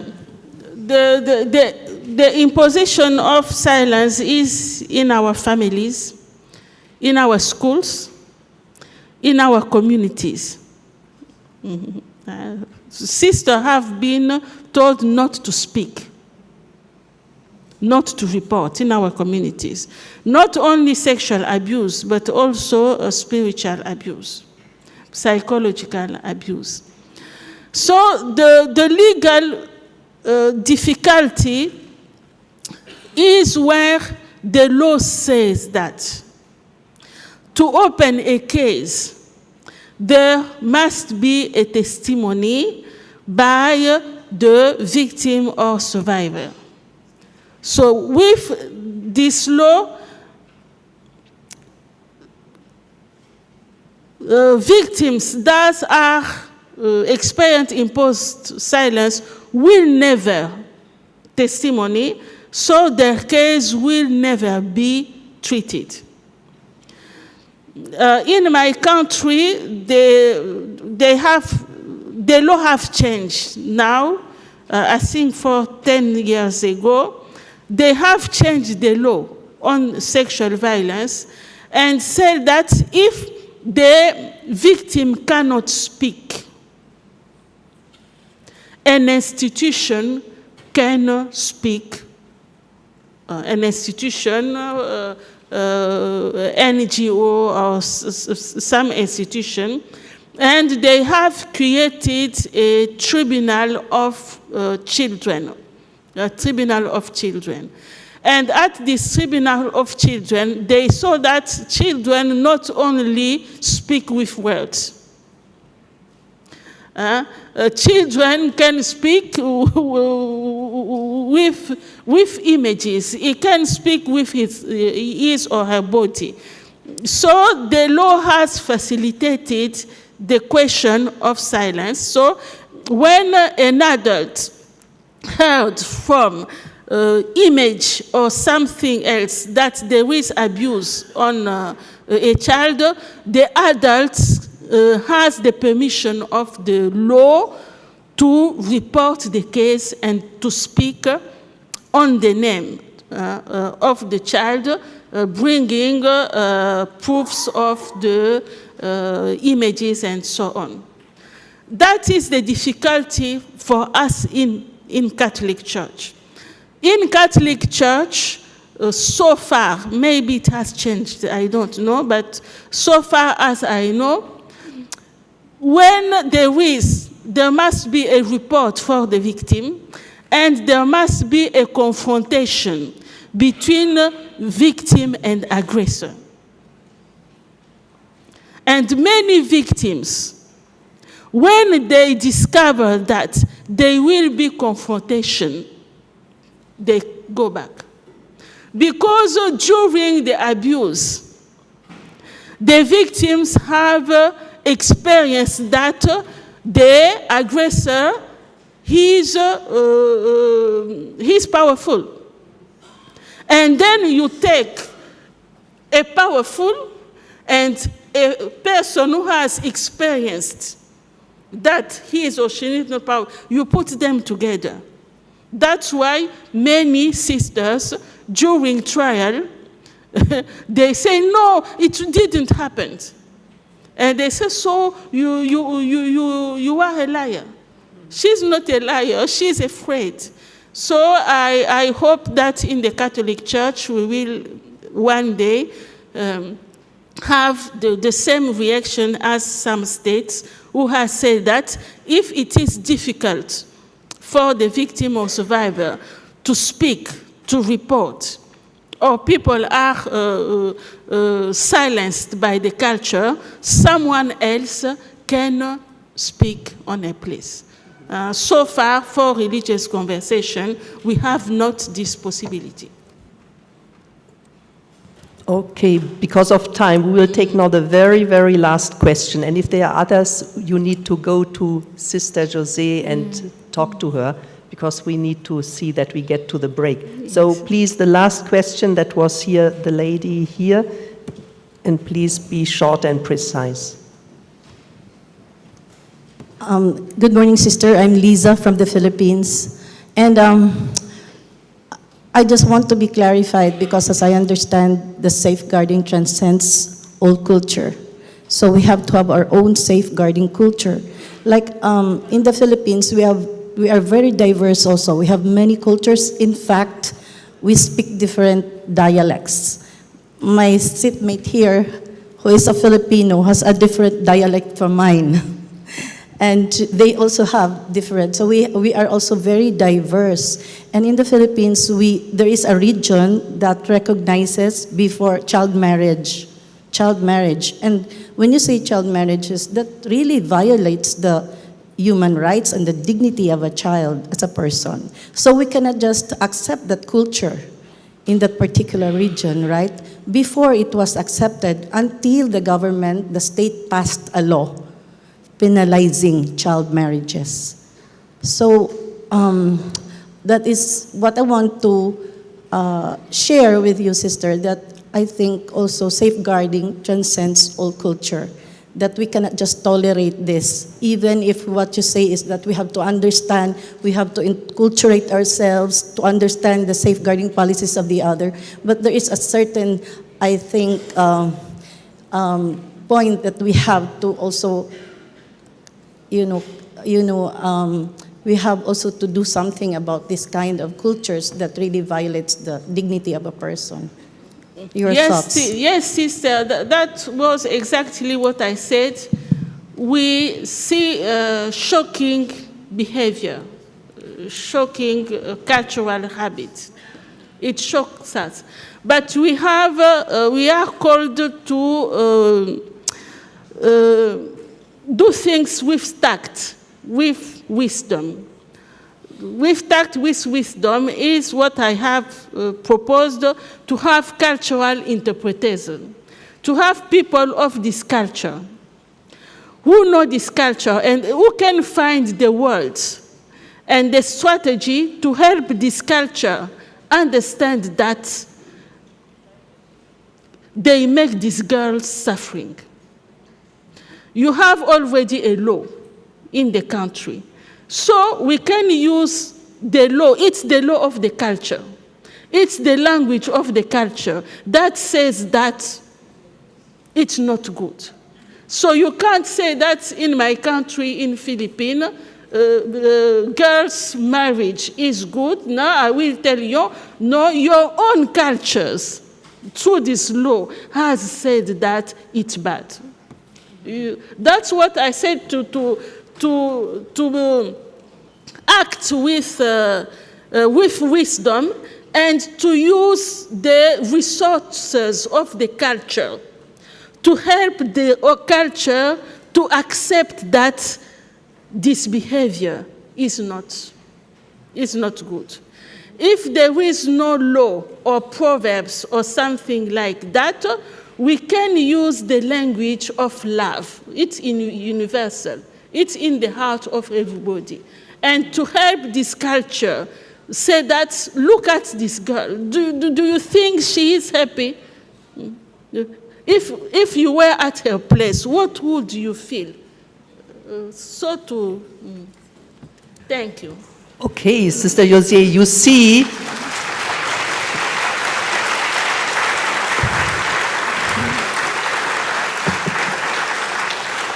you can feel your input has provoked many questions and has touched also on many very hot topics. So in case you have further questions, please go to Sister Jose directly. So thank you for this lively participation. I invite now, and thank you, Jose, for your provoking input also. Please, Simon, come.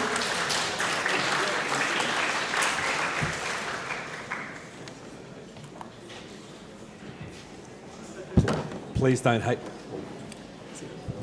don't hate me for keeping you from your coffee. Another survey, I'll be extremely quick.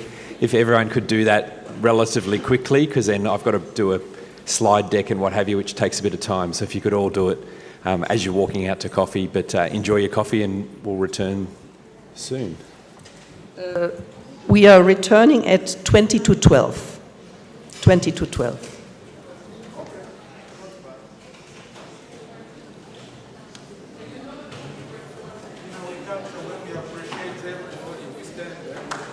Yes. Will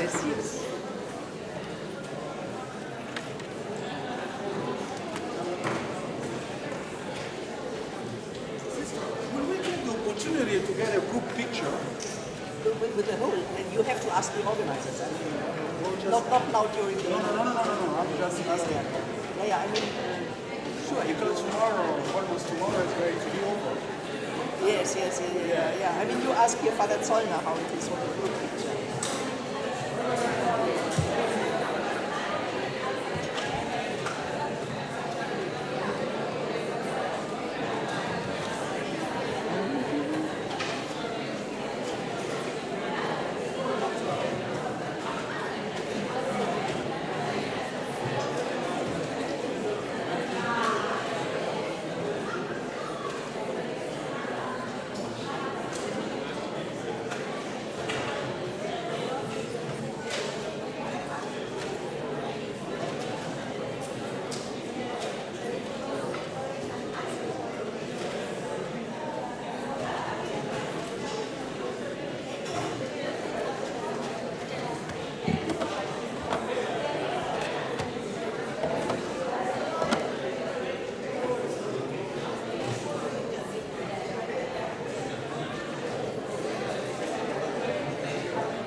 Okay. Oh, is that sun? Hey. Huh?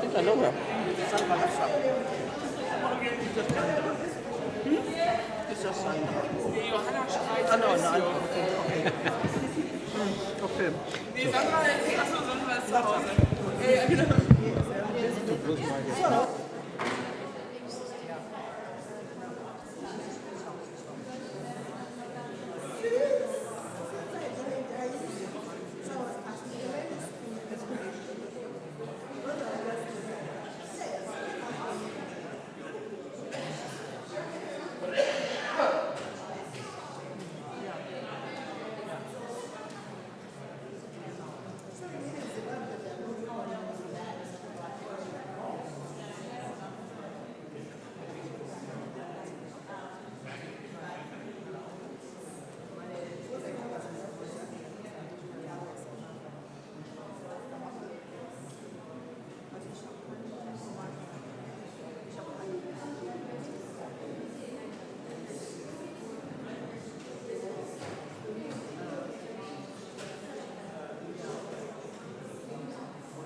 you saw the way I'm going to give credit to the presenter, but secondly, I want to make sure I revisit some things. So it's been very helpful.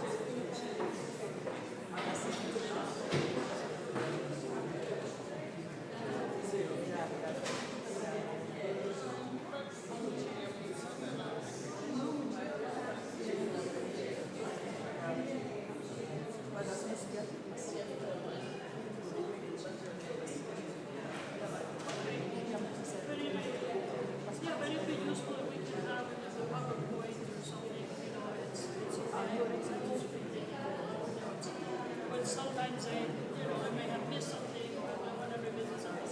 It'll be helpful if we have one depository. Say something. That'd be appreciated.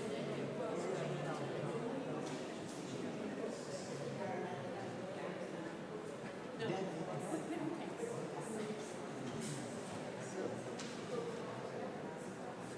Since this meeting.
Okay, good. Okay, you are doing that. So I have to put the bathroom now. In front of a witness. In front of a witness. That's what we're doing. Yes, No yes. more changes. No more Holy Spirit for me. Let's see. Let's see. Okay, yeah. Okay. Ja, okay. Ja, okay. Ja, nee, das ist klar. Also dann kommt erst die, gehen Sie die Verbindung arbeiten damit, dann kommt das mit dem. Okay. Ja, ja. Mhm.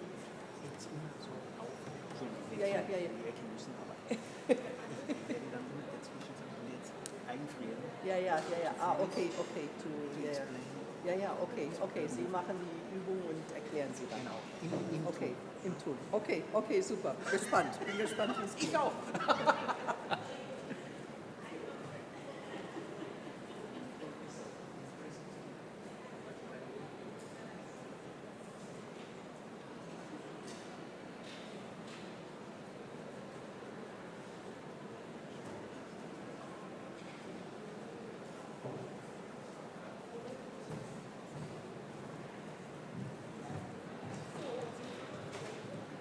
So you will adapt to the phone to your size and this one. This will be the next. So after they will, when they call your name, they will project immediately. And you will see your text here. Sure.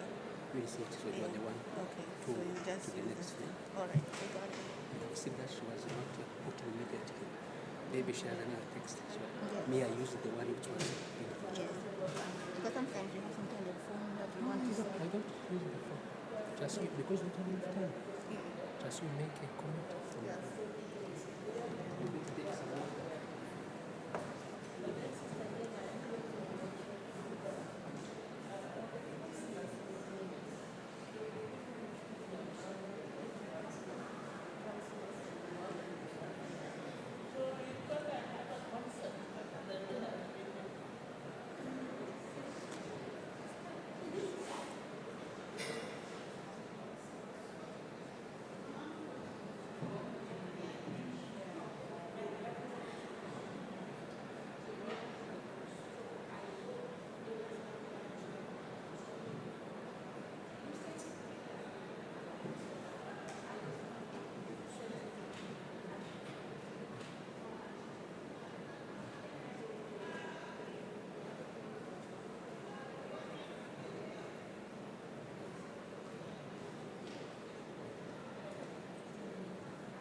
Simon.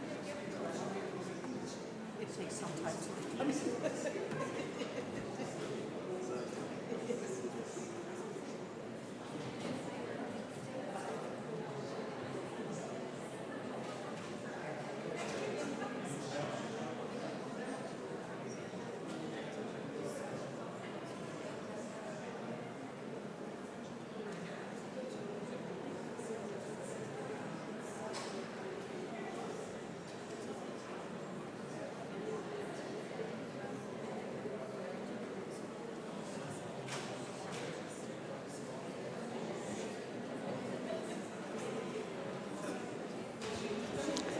So welcome, welcome. Slowly people are moving in.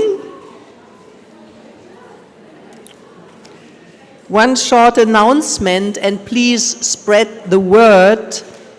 There will be a group photo at 3:30 at the beginning of the break this afternoon in the atrium.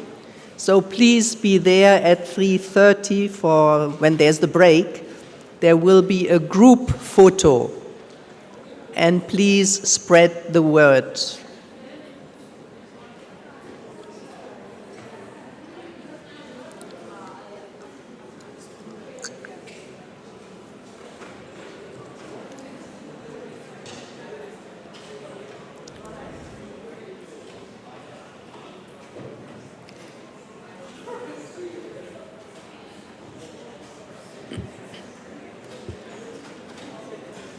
And we can notice conversations are getting more lively, also in the break times, so people are connecting.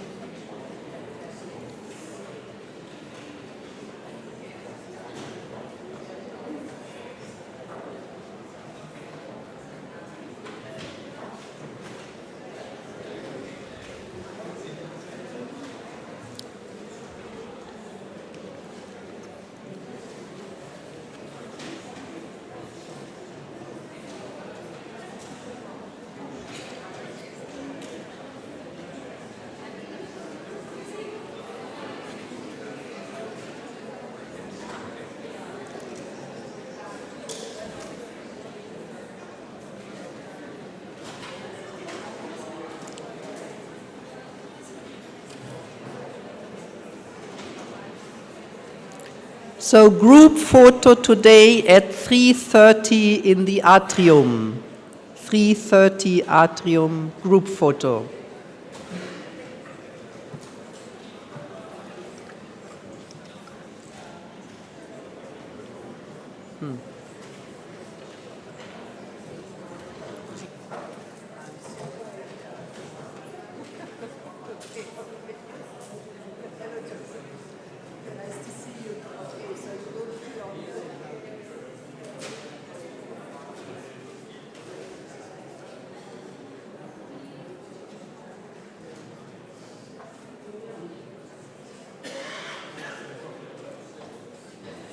So welcome back again.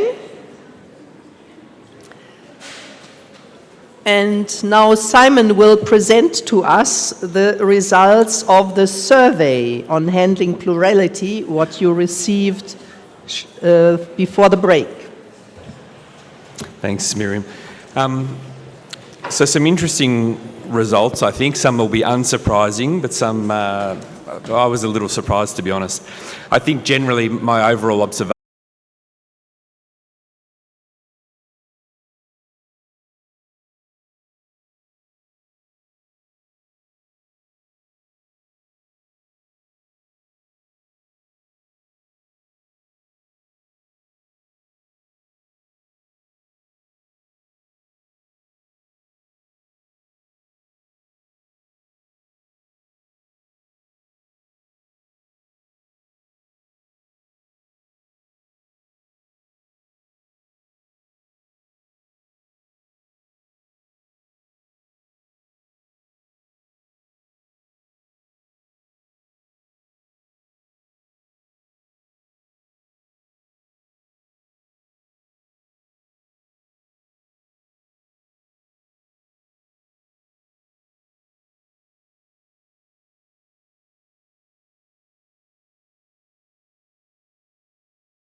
want. And that's why in the context of my study, we have polygamy. And so most of the participants in my study, they share that the one who actually abused them did not abuse only themselves. The perpetrator abused more than one or two. And in a case, a perpetrator abused 3 siblings together. And they didn't know that they were all abused by the same perpetrator until during the study. So some church authorities choose to protect the perpetrator instead of the victim.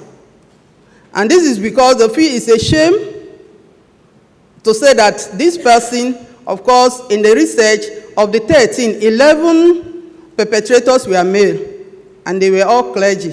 3 were female, 1 religious, 2 lay. So they feel that it will be a shame for the church to expose the fact that this clergy, who is very respected in the area, is the one responsible for the abuse. For that reason, most of the church authorities that I encounter prefer that they handle the case off camera, as they will call it. The concept of collective shame, this one had to do with the families where the participants came from. Some of the families resisted their wards or their children to share because it will bring them shame. And it will bring shame to the church. And of course, one of them who eventually shared said, some of the church members came to the family to say that you have brought shame to the church, and so your daughter will never have the opportunity to get married. So most of these things inhibit the sharing. But in the process of accompaniment, for those families who were willing to support their children to share, it was also a big support because the entire family came together and said, we need to put a stop to this. And one way of putting a stop to it is to report. So that was helpful.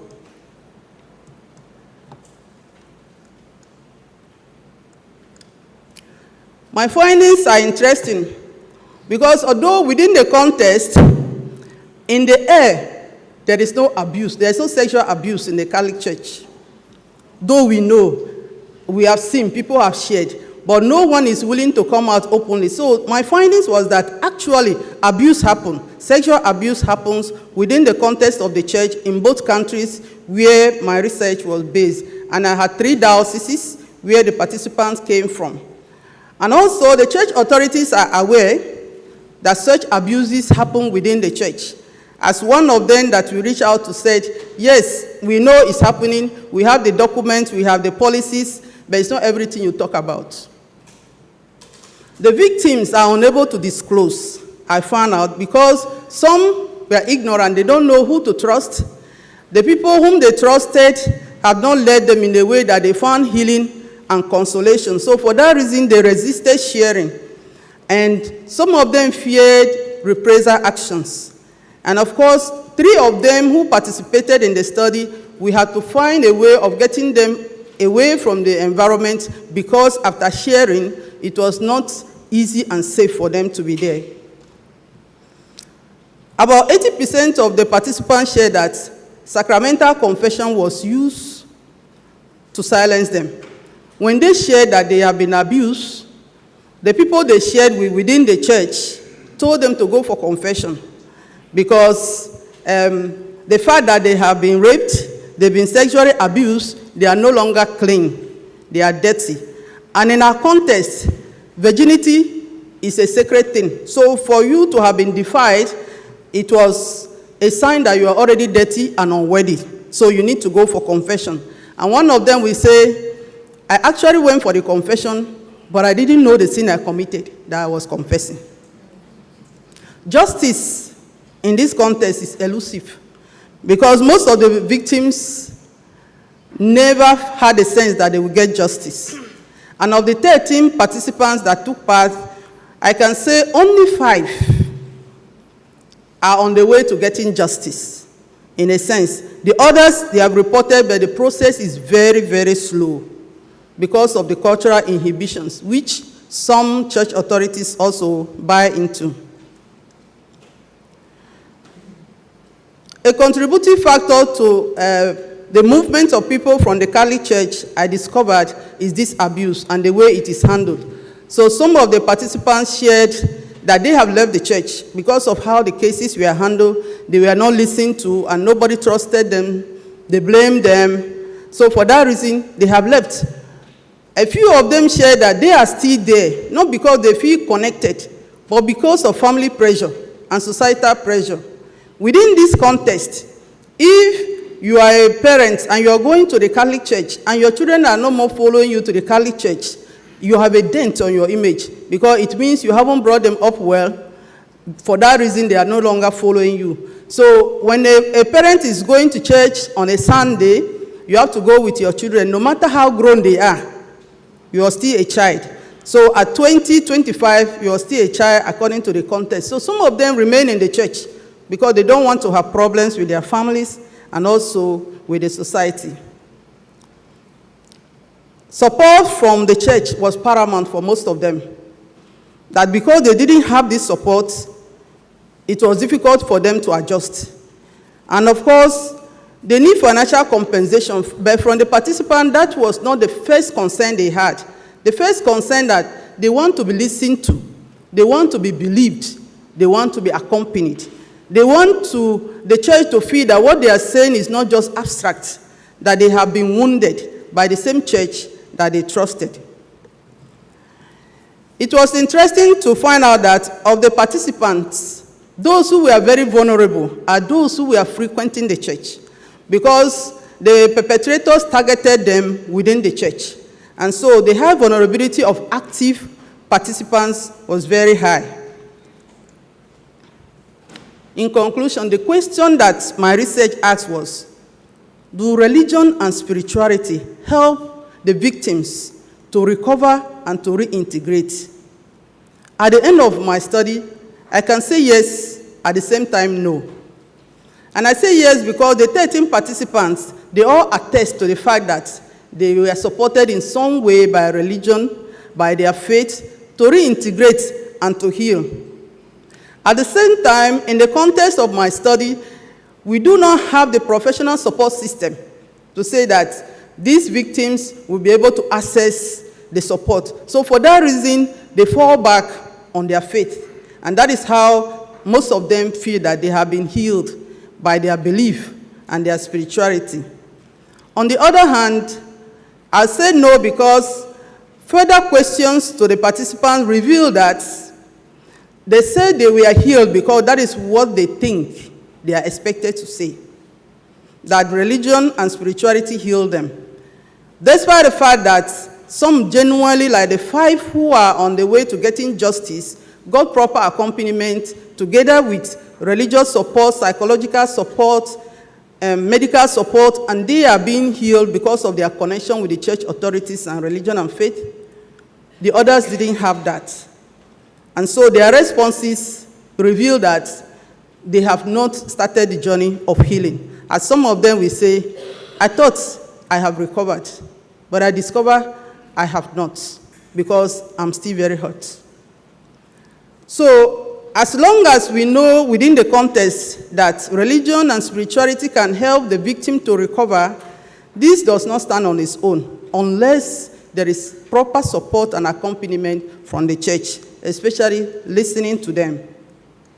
And so the suggestion was for the church in Ghana and Nigeria, the dioceses that were covered, screening of before admission of candidates into the religious life and the priesthood was emphasized. Of course, listening to victims and providing them the necessary support they need, and avoiding cover-up for perpetrators because that is very high, especially if they are church representatives that the church authorities have trusted. Training on sexual abuse and its effects should be continuous, and of course, that those of them who feel that at this point they can no longer cope within the church should not be seen as bad people or people who don't have faith. They should be allowed to do so, while the church in both countries should allow the civil authority to take over some of the cases because some were criminal cases, yet they were not officially reported. Thank you.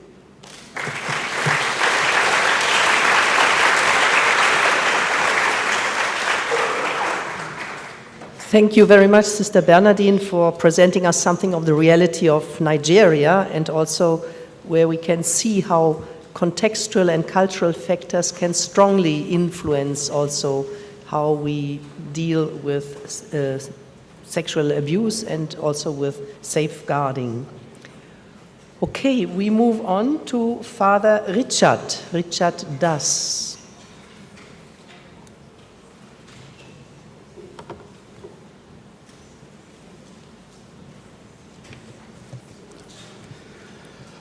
Very good afternoon, everyone, and also good afternoon to all those online. Before I continue with my presentation, I would like to acknowledge with a lot of gratefulness Father Hans Zollner, who actually motivated me to do this research. And I also remember my moderator, Professor Wim from Leuven University, Belgium, and also my second moderator, Angela Rinaldi. For today's presentation, I have the title, Cultural Factors Shaping Male Sexual Abuse Disclosure in Indian Seminaries. This is taken from my research that I concluded last year, 2025, titled Male Sexual Abuse in Indian Seminaries, Impact on Spiritual Life and Psychological Well-Being. During this presentation, I do not intend to present all of my findings. Rather, I would like to focus on one of the aspects that relates to the theme of this conference. So therefore, I have taken the aspect of cultural factors driving the silence among men. Now, after having seen China, Africa, I invite you to travel to Asia. In Asia, South Asia. In South Asia, India. In India, South India. And here I am, and we heard yesterday about women. Here I am to talk about men. Yes, when you think about men, there's a lot of voices been raised about what has been from our part, not done well. Here I am to talk about men who have difficulty. Men who can't disclose the trauma. Men who can't talk about the abuse. Men who can't seek help. One of my findings also suggested or also support self-reliance aspect, how drives men not to seek for help. So therefore, the aspect of disclosure, what cultural factors that hold back men to disclose their difficulties and seek help and receive adequate help further. And I'll give you also briefly from what point of view I'm talking here. I'm talking from the aspect of, in the ambience of the formation, in the seminary formation. When I talk about abuses, this is between a formator, seminary rector, and the formis. So very unique aspect, a first of its kind research in India. And why this is also very important, I would like to underline before I proceed, is that because of this non-disclosure, there is a massive difficulty to find data. And as a researcher, it's very difficult to find empirical data to do what is research in line with safeguarding. So here I am to unveil you the silence phenomenon. This presentation explores the critical meeting point of religion, culture, and trauma in Indian Catholic seminaries. Utilizing constructivist grounded theory, the study focuses on the lived experiences of 8 participants. Yes, I had 15 of them, only 8 made it for the final interviews. They are priests, seminarians, and ex-seminarians. The research addresses the chronic lack of data and the conspiracy of silence. When you look at the context, the existing literature on clergy abuse focuses predominantly on Western contexts. Male survivors in South Asian countries like India, religious institutions remain largely absent from safeguarding research. The absence of culturally informed safeguarding frameworks in Indian seminaries represents a critical gap, one with direct implications for the global church commitment to survivors-centered protection.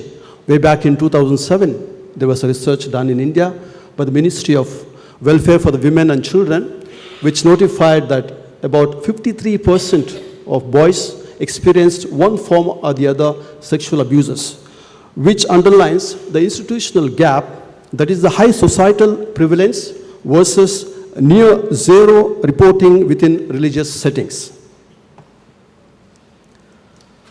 So here, when I present to you the word barrier, I mean to say, what are the barriers that do not support the disclosure of men? So the first barrier is hegemonic masculinity and the vulnerability taboo. Just to help you understand the word hegemonic, the word comes from the Australian sociologist, Connell. Hegemonic means idealization, domination of manhood in a given society. So let's break down the specific cultural factors driving this silence. The first is hegemonic masculinity. In the Indian patriarchal framework, men are raised to be protectors, pillars of strength, and figures of control. Vulnerability is heavily stigmatized and culturally coded as a weak trait. Therefore, if a young man or boy is sexually abused, admitting to it means risking the loss of his masculine identity in the eyes of his peers and the society. Here means masculinity does not come by birth. Masculinity has to be gained. Masculinity has to be proved in the society. Therefore, victims heavily internalize this pressure, assuming that because they are men, they should have fought back. This intense internal shame forces them to lock trauma inside. Here I would like to invite you not just read, but listen.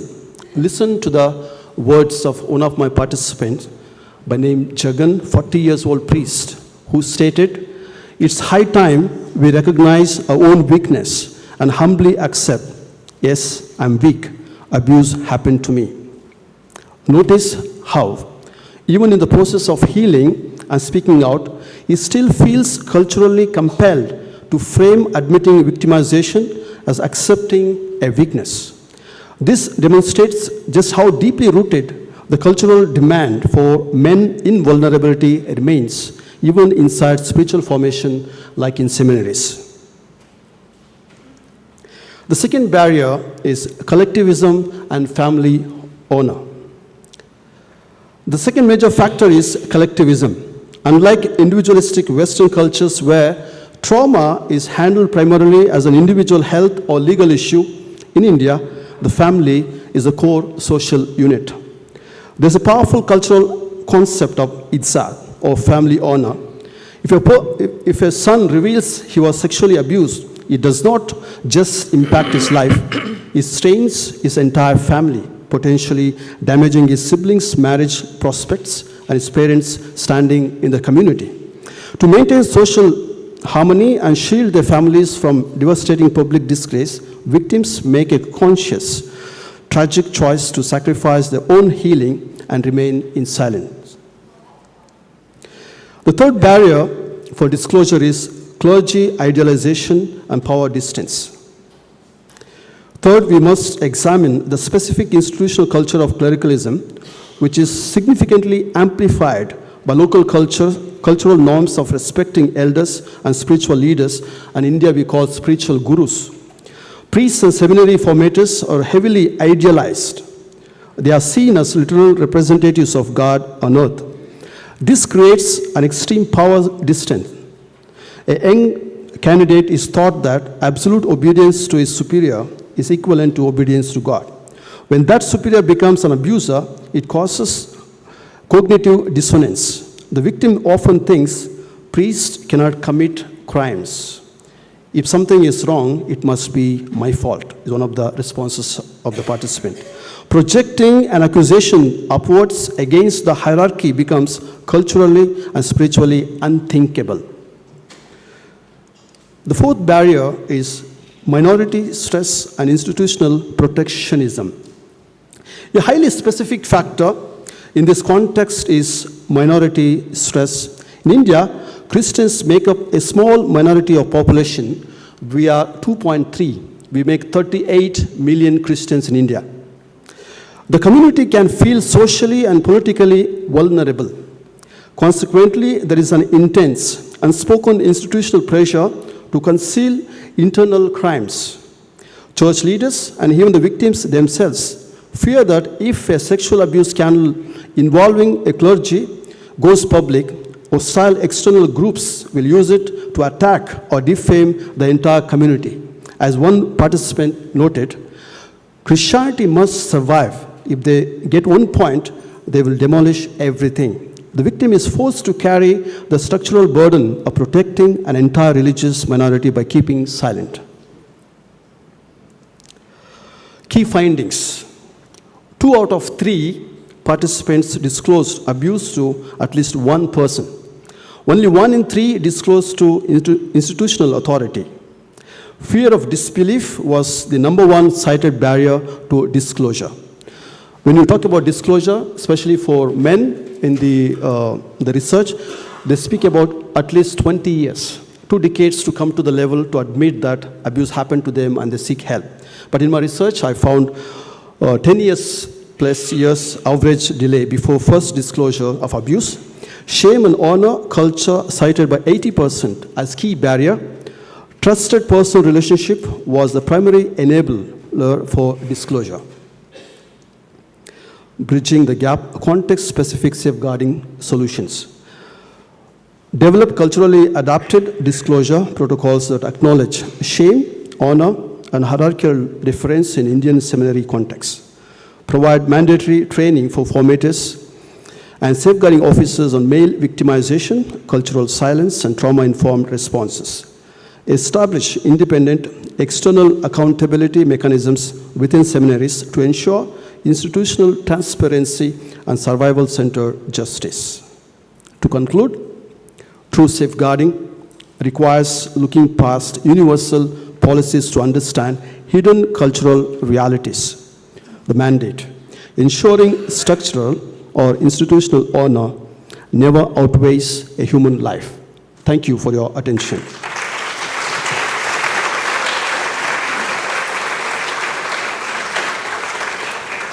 Thank you very much, Father Richard, for opening up a little bit the reality in India and especially why men have difficulties to disclose themselves or seek help and the cultural barriers that also lead to that. Okay, our next PhD graduate is Sister Rejoice. Sister Rejoice? Here she is. Okay, so the floor is yours. Good afternoon, everyone. Thank you for the opportunity this afternoon to share the topic of my dissertation, Intrafamilial Sexual Abuse of Minors in Ghana, Impact on the Well-Being of Survivors, Indication for Intervention. I stand here to present a topic that is sensitive, that brings us home. We talk about abuse in every aspect, but this is home.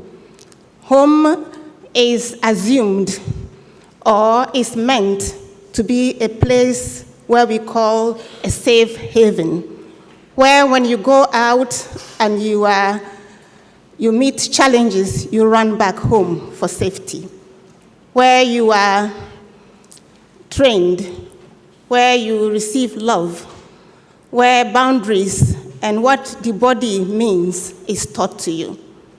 And yet, this is home. In the case of this topic, that one is threatened, that one feels unsafe. Where do we go when home is not safe?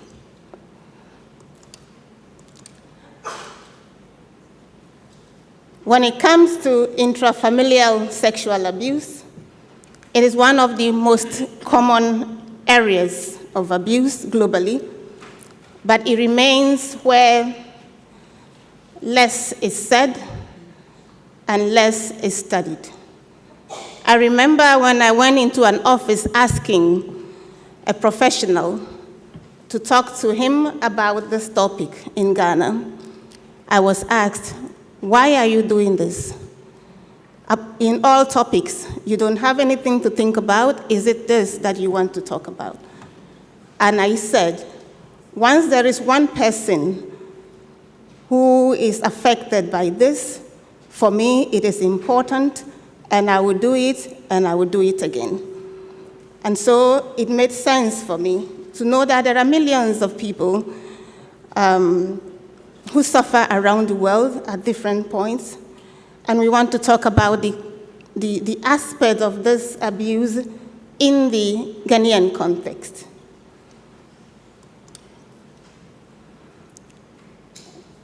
So let's look at the sociocultural dynamics.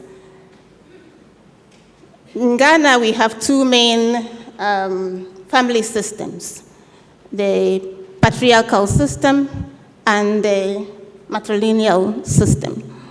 And in both of these systems, a male senior person is the head of the family, the go-to person.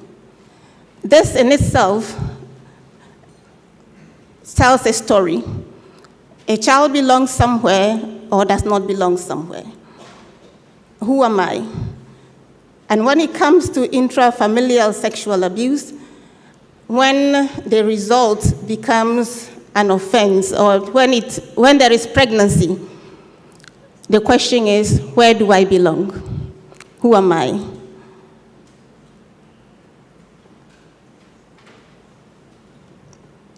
So when it comes to the risk factors that we can see in terms of culture, we can talk about patriarchal systems where male authority is normalized.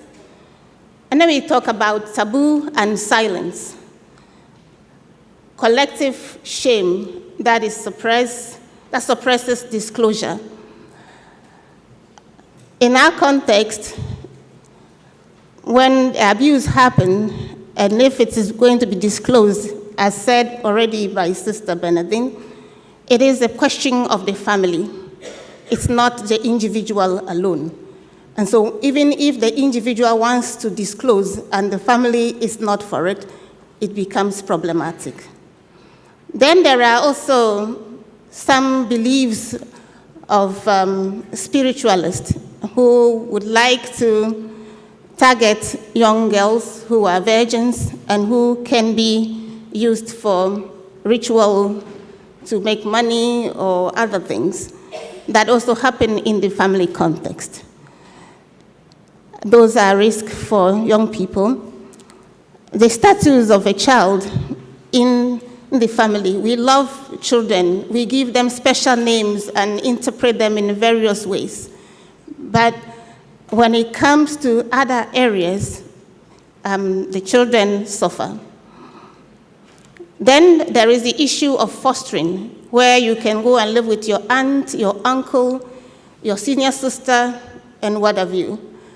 And that is a place where you are trained, where you are formed, and yet it can be a place of risk for abuse for a child. Then the issue of poverty that also comes in place, where areas are shared, where parents and children sometimes share the same space, and for that matter, it can create a risk for intrafamilial abuse. So when it comes to the problem, in our context, intrafamilial sexual abuse is criminalized. It's not, the law says this form of abuse is not accepted, and yet it happens. However, because of collective shame and fear of perpetrators, victims remain silent. And the official data that you get represent only a fraction of what goes on. We do not have a lot of survival centers, centered qualitative or quantitative approaches, studies. And so my study is venturing into understanding not what the professionals are saying, but what is it that the victims are saying? What is their story? What is their experience? And we also know that most of the things, the theories that are put in place are from the Western context. So we want to see what are the other areas of my context that contributes. So the issue of purity, and I talked about language the other day, defilement. The word defilement already says that someone is sacred and is defiled and is polluted. And because of that, someone will not want to marry a woman who is defiled. A sister has already mentioned that in that. Then some questions that we try to answer. How do survivors describe their experience of abuse? How do those experiences impact their physical, psychological, spiritual, and relational well-being?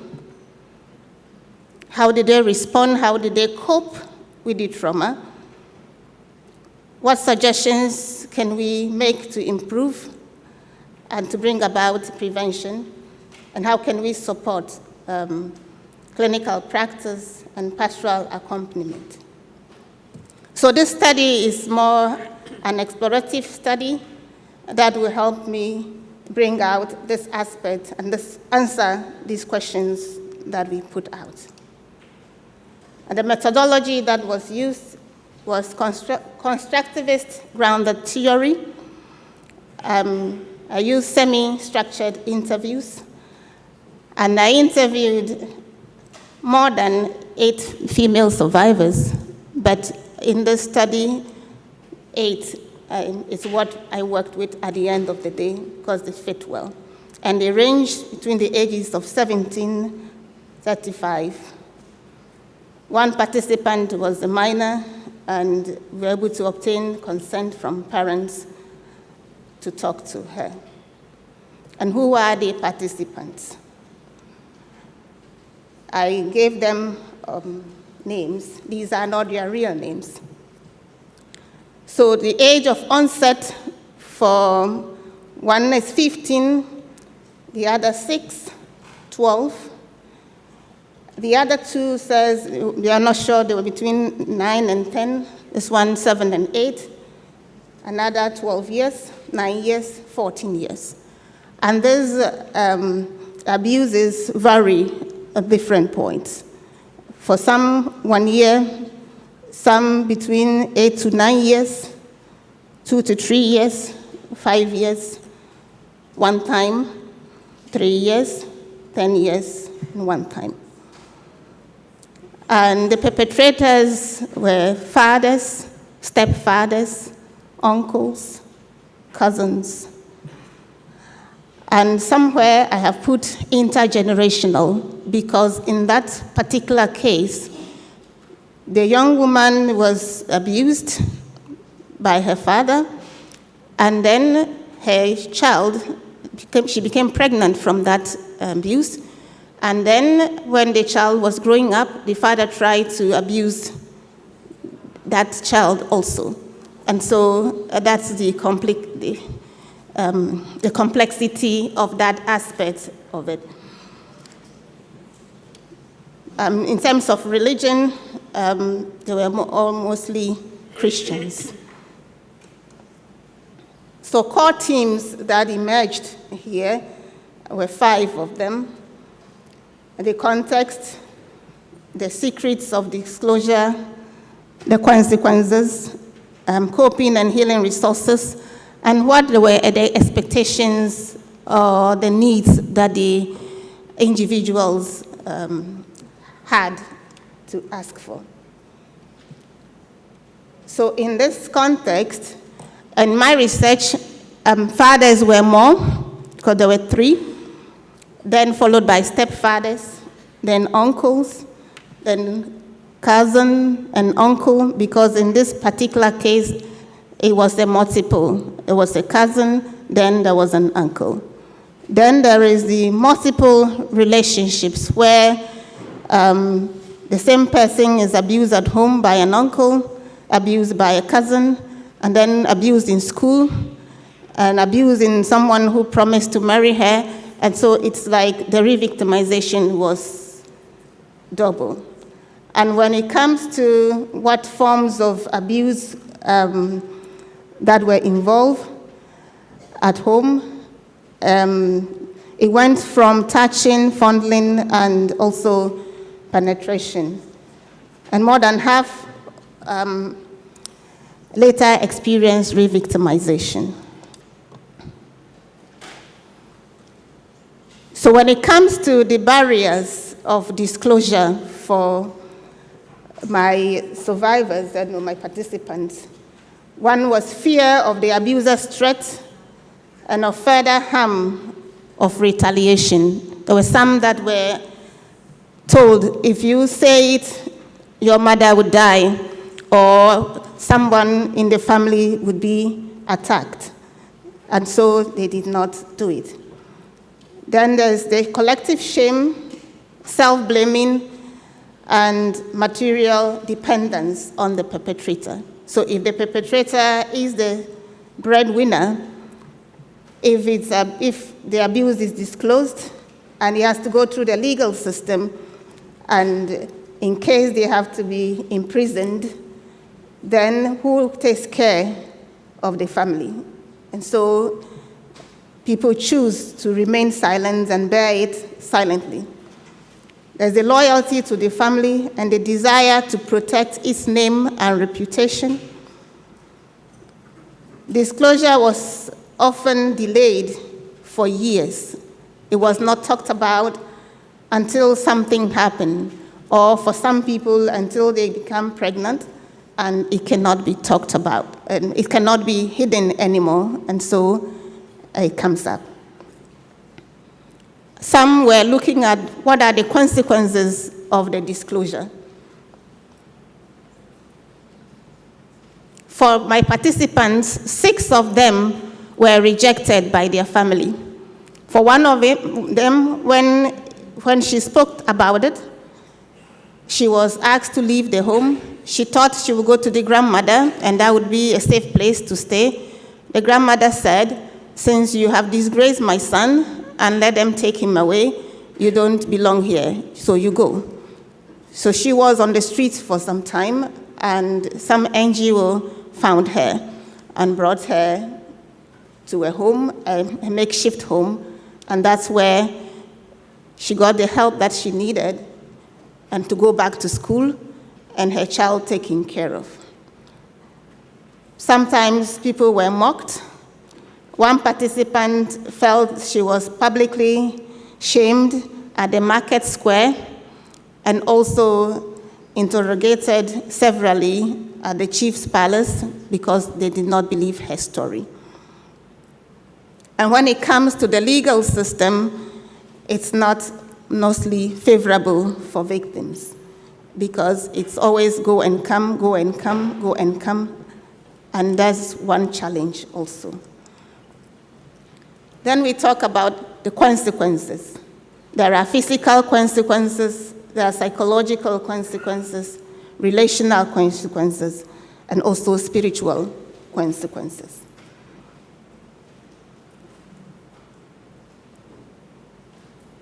So I want to talk about the relational aspect where trust is a challenge. For them, no one can be trusted, not even the one who wants to help.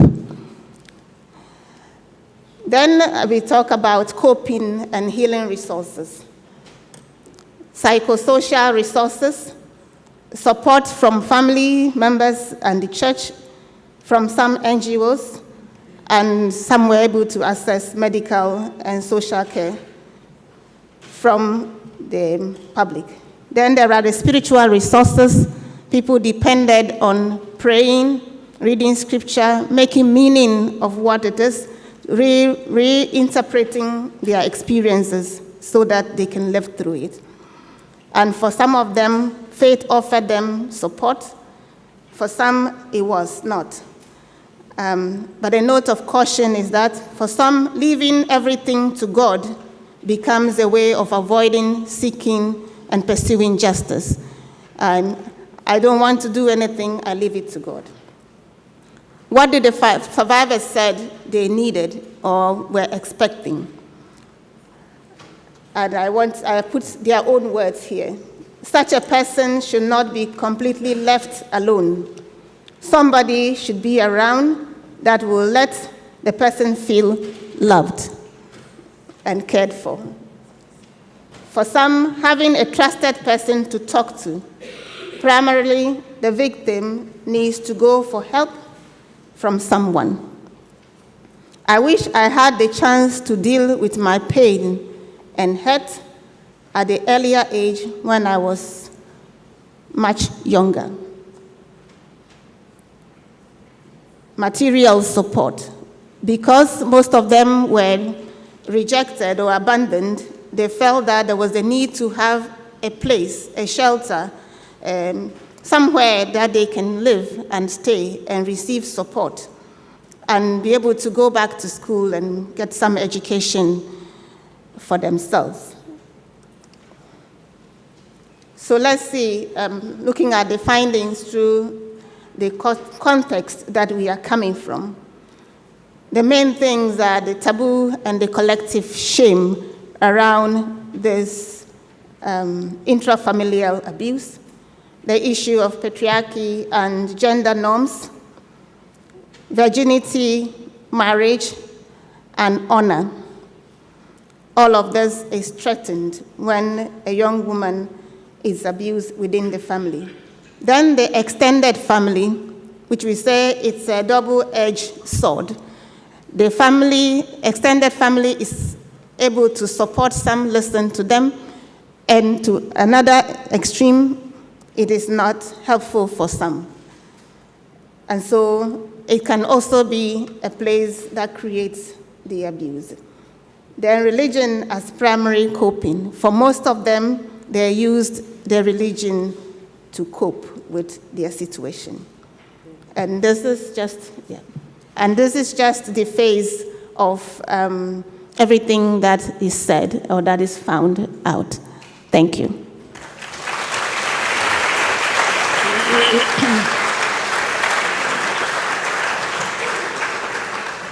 Thank you very much, Sister Rejoice, for bringing to the table one topic that is very difficult to talk about when home is not safe anymore, and there also to see the specific elements from an Africa culture which need to be considered in our safeguarding. Okay, last but not least, Father José Kyriak.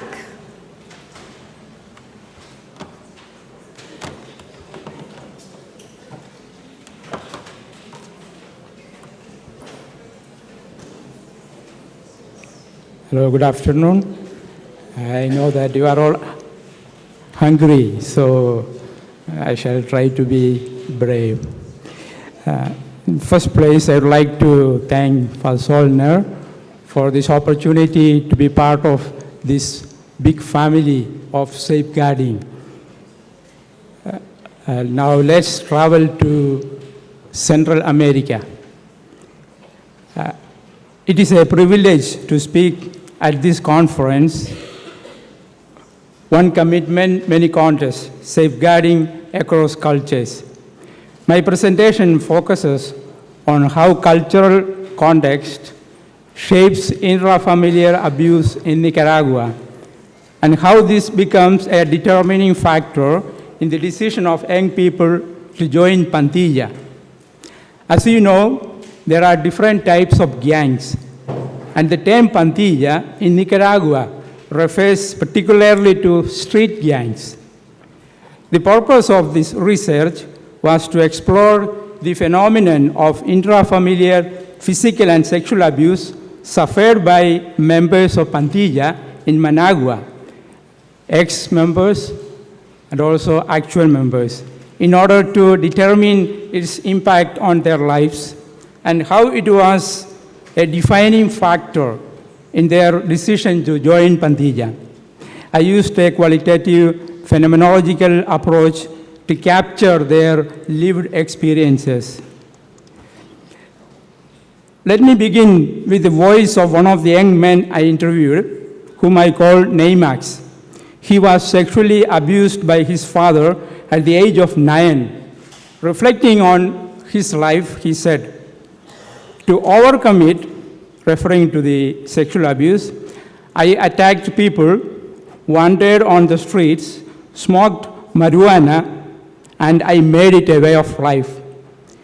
Neymax recognized his participation in the street gangs as a way to cope with the experience of abuse suffered in his family. His stories captures the heart of my research, the deep connection between abuse suffered at home, the cultural environment in which it happens, and the path that leads many children into gang life. Nicaragua is a Central American country with a high rate of violence against children due to political and economic instabilities, social insecurities, dysfunctional families, poverty, and fragile institutions. These conditions create a cultural environment where violence is often seen as normal. It has to be seen within the wider context of violence that the country has gone through over the past decades. Peña, a Nicaraguan author, says in this regard, "The history of Nicaragua is written with blood." The three cultural elements are especially important. First, normalized physical punishment. Physical punishment is widely accepted as a normal and necessary form of discipline, deeply rooted in cultural and historical patterns of violence. Because it is culturally normalized, even severe beatings are often seen as legitimate correction rather than abuse.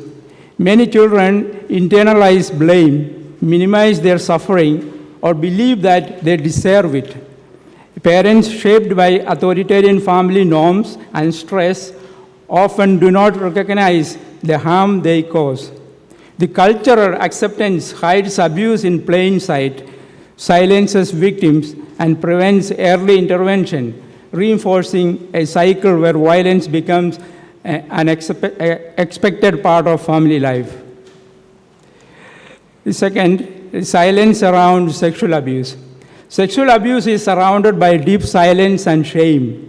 Many cases remain hidden because victims fear judgment, retaliation, or not being believed.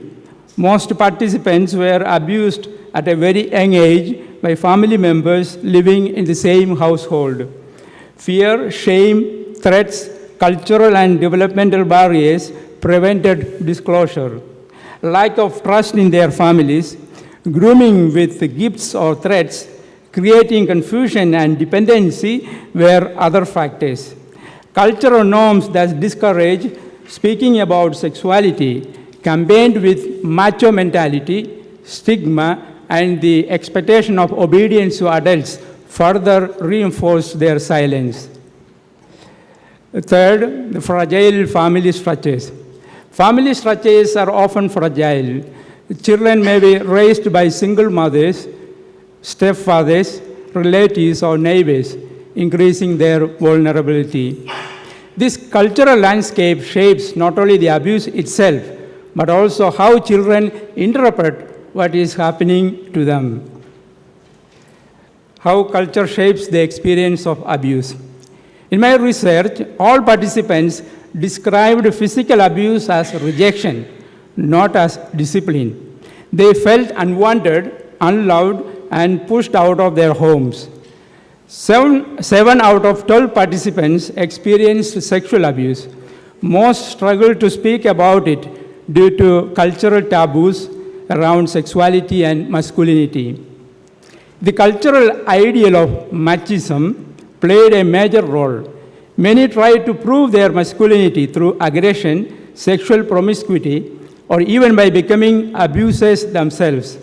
This was not because they were evil, but because no alternative was offered to them for dealing with their pain. All the participants expressed having feelings of hatred towards the abuser, which was a driving force to their criminal activity in the gang. For example, one participant shared a particularly disturbing episode during my interview.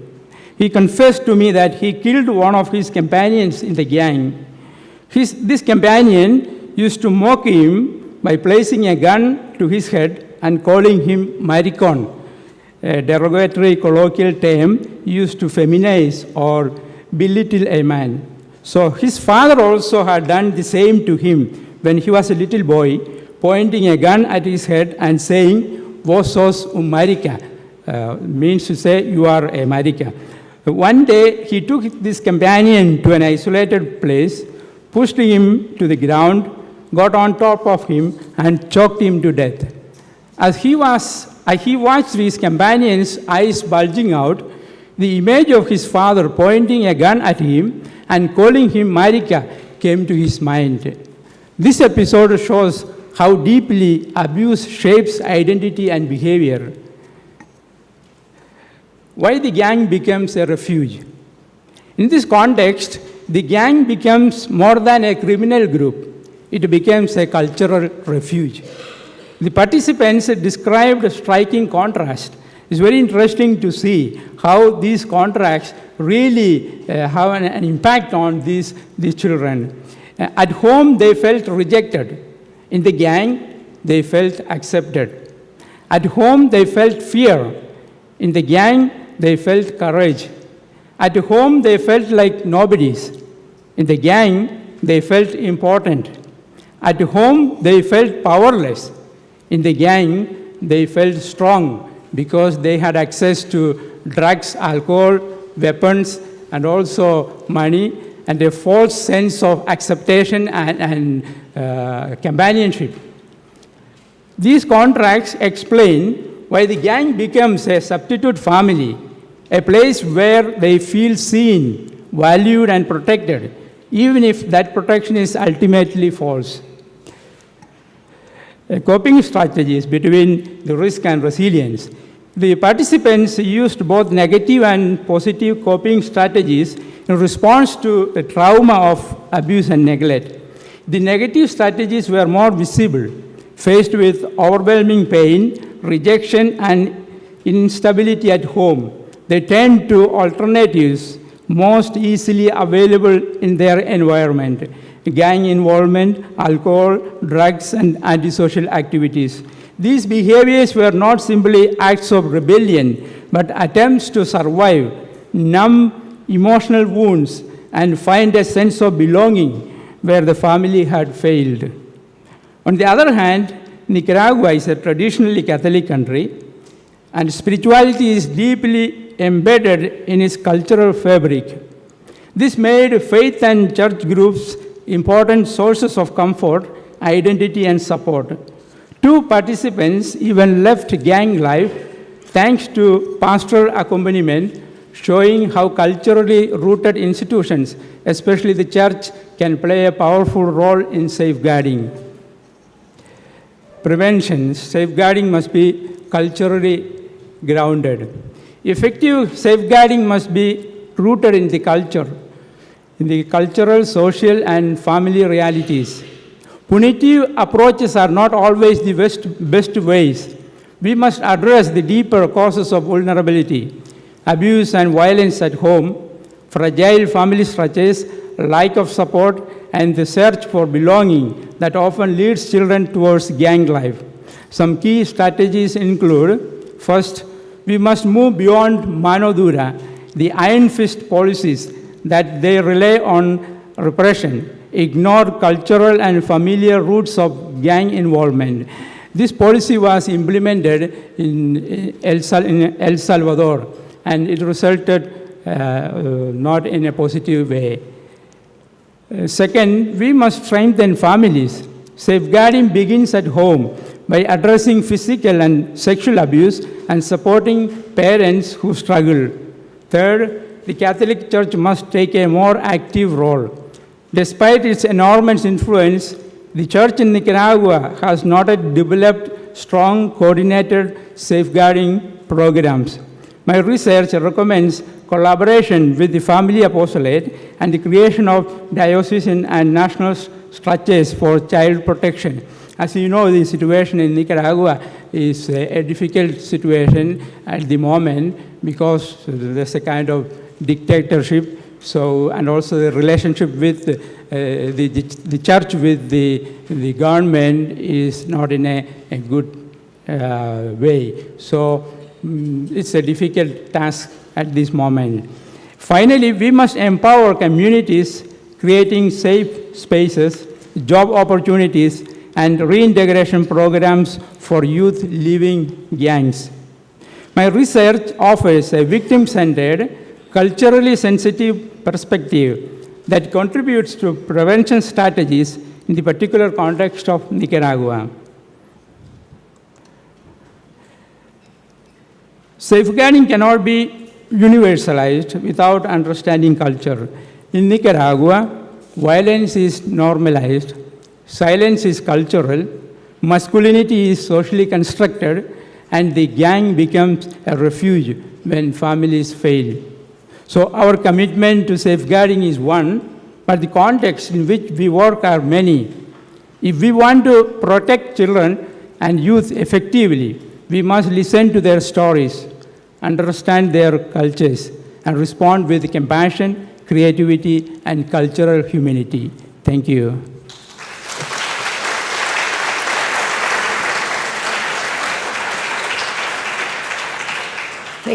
Thank you very much, Father Jose, for presenting to us something of the gang reality in Nicaragua and how violence also can become something very normal.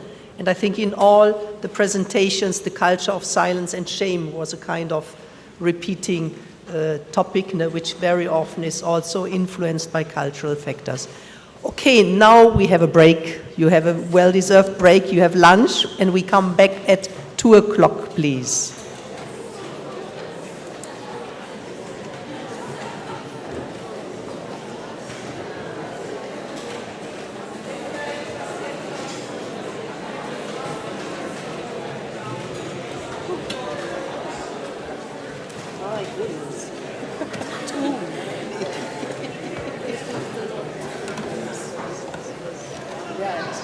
They want to present their studies. I can understand that.